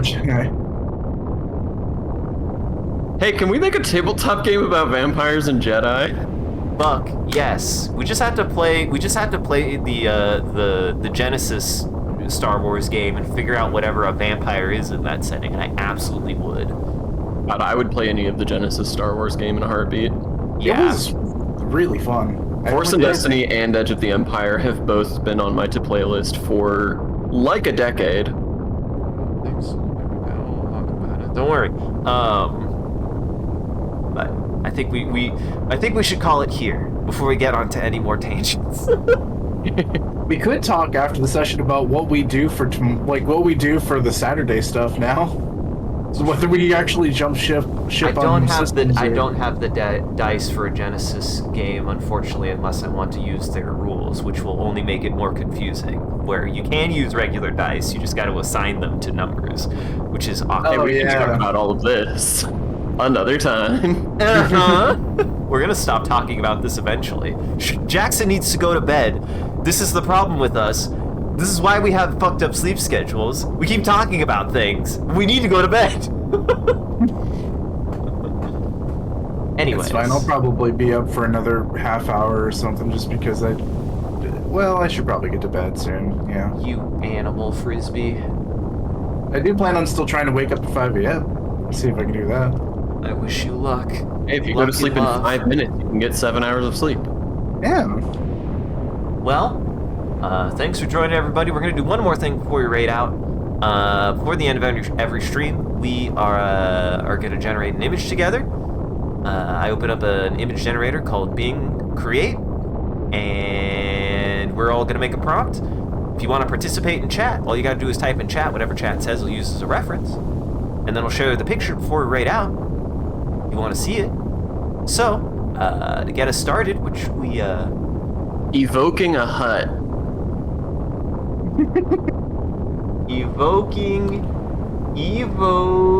How do you... How? EVOKING. EVOKAING.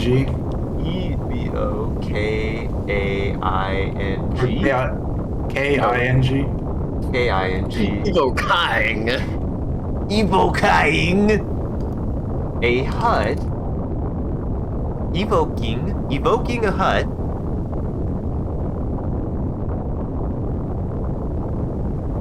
I just realized that evocation is a derivative of the word evoke. Yeah.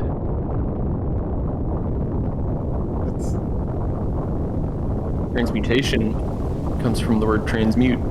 The idea, they literally just had to say evocation is to call to power, to evoke. Yeah, but that's just what magic is. That's the whole It's problem. just magic! In it lies the fundamental flaw of naming an entire school of magic evocation. Just call it elemental. Call it elemental magic. That's all they needed to do. Yeah, but then it can't have all those force spells in it. And also healing, for some reason. Next, what do you want to add to the prompt? Evoking a hut for the Mormon cookout. Evoking a hut for the Mormon cookout is quite good. For the Mormon cookout. And Jackson? While casting while casting the long lost illusion. While casting the only illusion spell in the game. While Because there's only like a few of them. Only illusion spell in the game while trying not to fall off the flying disguise self, and alter self, and phantom killer, and Phantom there's a bunch of illusions. familiar. Isn't there a familiar that's an illusion? I don't know. What? Okay. I don't know. There's I don't illusory know. wall. No, that's Dark Souls. I was about to say, I was like, it could be a conjuration. Fucking magic sucks sometimes. There is illusory terrain or something like that. Huh. Not to fall off the flying continent. I'm gonna call this a continent. It's a very small continent. You mean, okay. I guess I signed out at some point. Oh, I signed back in. Whatever. This has gone off the rails. Hey, we're good. It's doing it. It's taking it. I'm really concerned, but okay, it did something. No, sorry, Comfy, that's not quite a Terraner from StarCraft. Oh, wait. Actually, Terabithia is a location. Don't actually know where it is. I don't know where Terabithia is. God dang it. Sorry. It's across the bridge. Oh! Yeah, it is a bridge. There's a bridge to it. I forgot. So that's the entire name of the movie. You have to get across that bridge. Yeah, it's called Bridge to Terabithia. Alright, thanks for joining, everybody. I hope you had a good time. I hope you enjoyed the show. If you're able to join the live show, that you're stopping by and chatting and watching. If you're watching this in the future, thank you for taking the time to go and back and rewatching the VOD. We appreciate it. if you're out there and you enjoyed this and you want to see more of what we're up to, I recommend scrolling down below and following and clicking any of the links. There's a link to all of the socials and Discord. We post when we go live on any one of those platforms, as well as just you can hang out with the rest of the community, and the Discord is a good time in there. Speaking of which, shout out to our community there and everyone who follows. You guys are a wonderful audience, and we appreciate you. If we do anything particularly entertaining or noteworthy, you can clip it and share it on the internet. Just make sure to also hashtag with MCCanary or link it back to the stream. It's a good time in the Discord. I'm just gonna roll with it.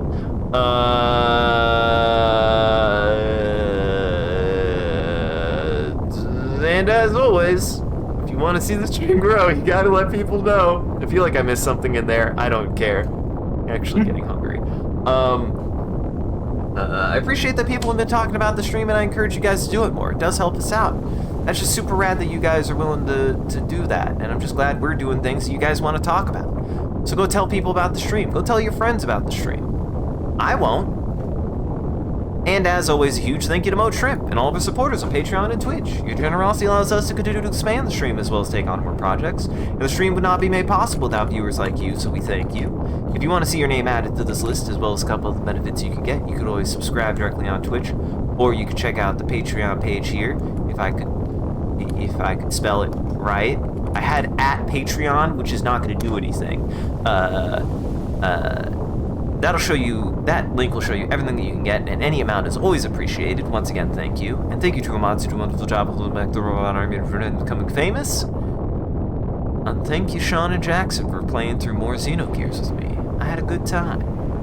Yeah. I had a great time. Glad you guys could join me.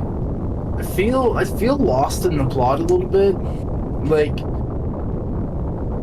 at this point, I feel like they could probably condense some things, because this game is thick, and yeah. I mean, it is thick. It is thick. Listen, thing happened, so we have a distraction now. That's all you need to know, Jackson. Mm-hmm. I mean, it's not the worst. It's still not Prison Town. I've liked this more than Prison Town. Yeah, I mean, there's been backstory and stuff, but it is a little stilted that we come to this town and there's like 1,000 people to talk to, and then the moment that we touch the main quest, it's like, okay, time to leave. Mm-hmm. This whole town exists to talk to side characters. Yep. It's a neat location. So, do you guys have any housekeeping? No. Well, go check out everybody else's stuff in Goblin Entertainment here. That Linktree has everyone else's channels and everything that they've done, that they've been up to, and my own stuff here, which has everything that I post to. You should go check everybody out in Goblin Entertainment. And stick around, we'll go say hi to Mito. They know about Xenogears. They're also just they're good folk. They're playing Payday 2 with friends. So stick around, go say hi to them. They're a good time. Otherwise, have yourselves a good evening. Take it easy. Jackson, is there anything you'd like to tell the audience? Ooh. Play some not D&D tabletop. Play more tabletop. Sean, is there anything you would like to tell at the school, your favorite school of magic? Favorite school of magic? Stay cool out there. Don't let the haters get you down. You're still the best in my book. Which school was that to? Illusion magic. Oh, nice. Yeah. I mean, fair. Honestly, I feel like if we ever do D&D ever again, I'd try Divination Wizard. That actually sounds like a lot of fun. I did enjoy it. That was one of my first. I want to say Ben ran a game, and that was one of my first 5e characters, was the Divination Wizard. I like what they did in 5e, where your wizard, if you played a wizard, picked a school of magic to be the specialty, and then you got like a fun bonus ability based on this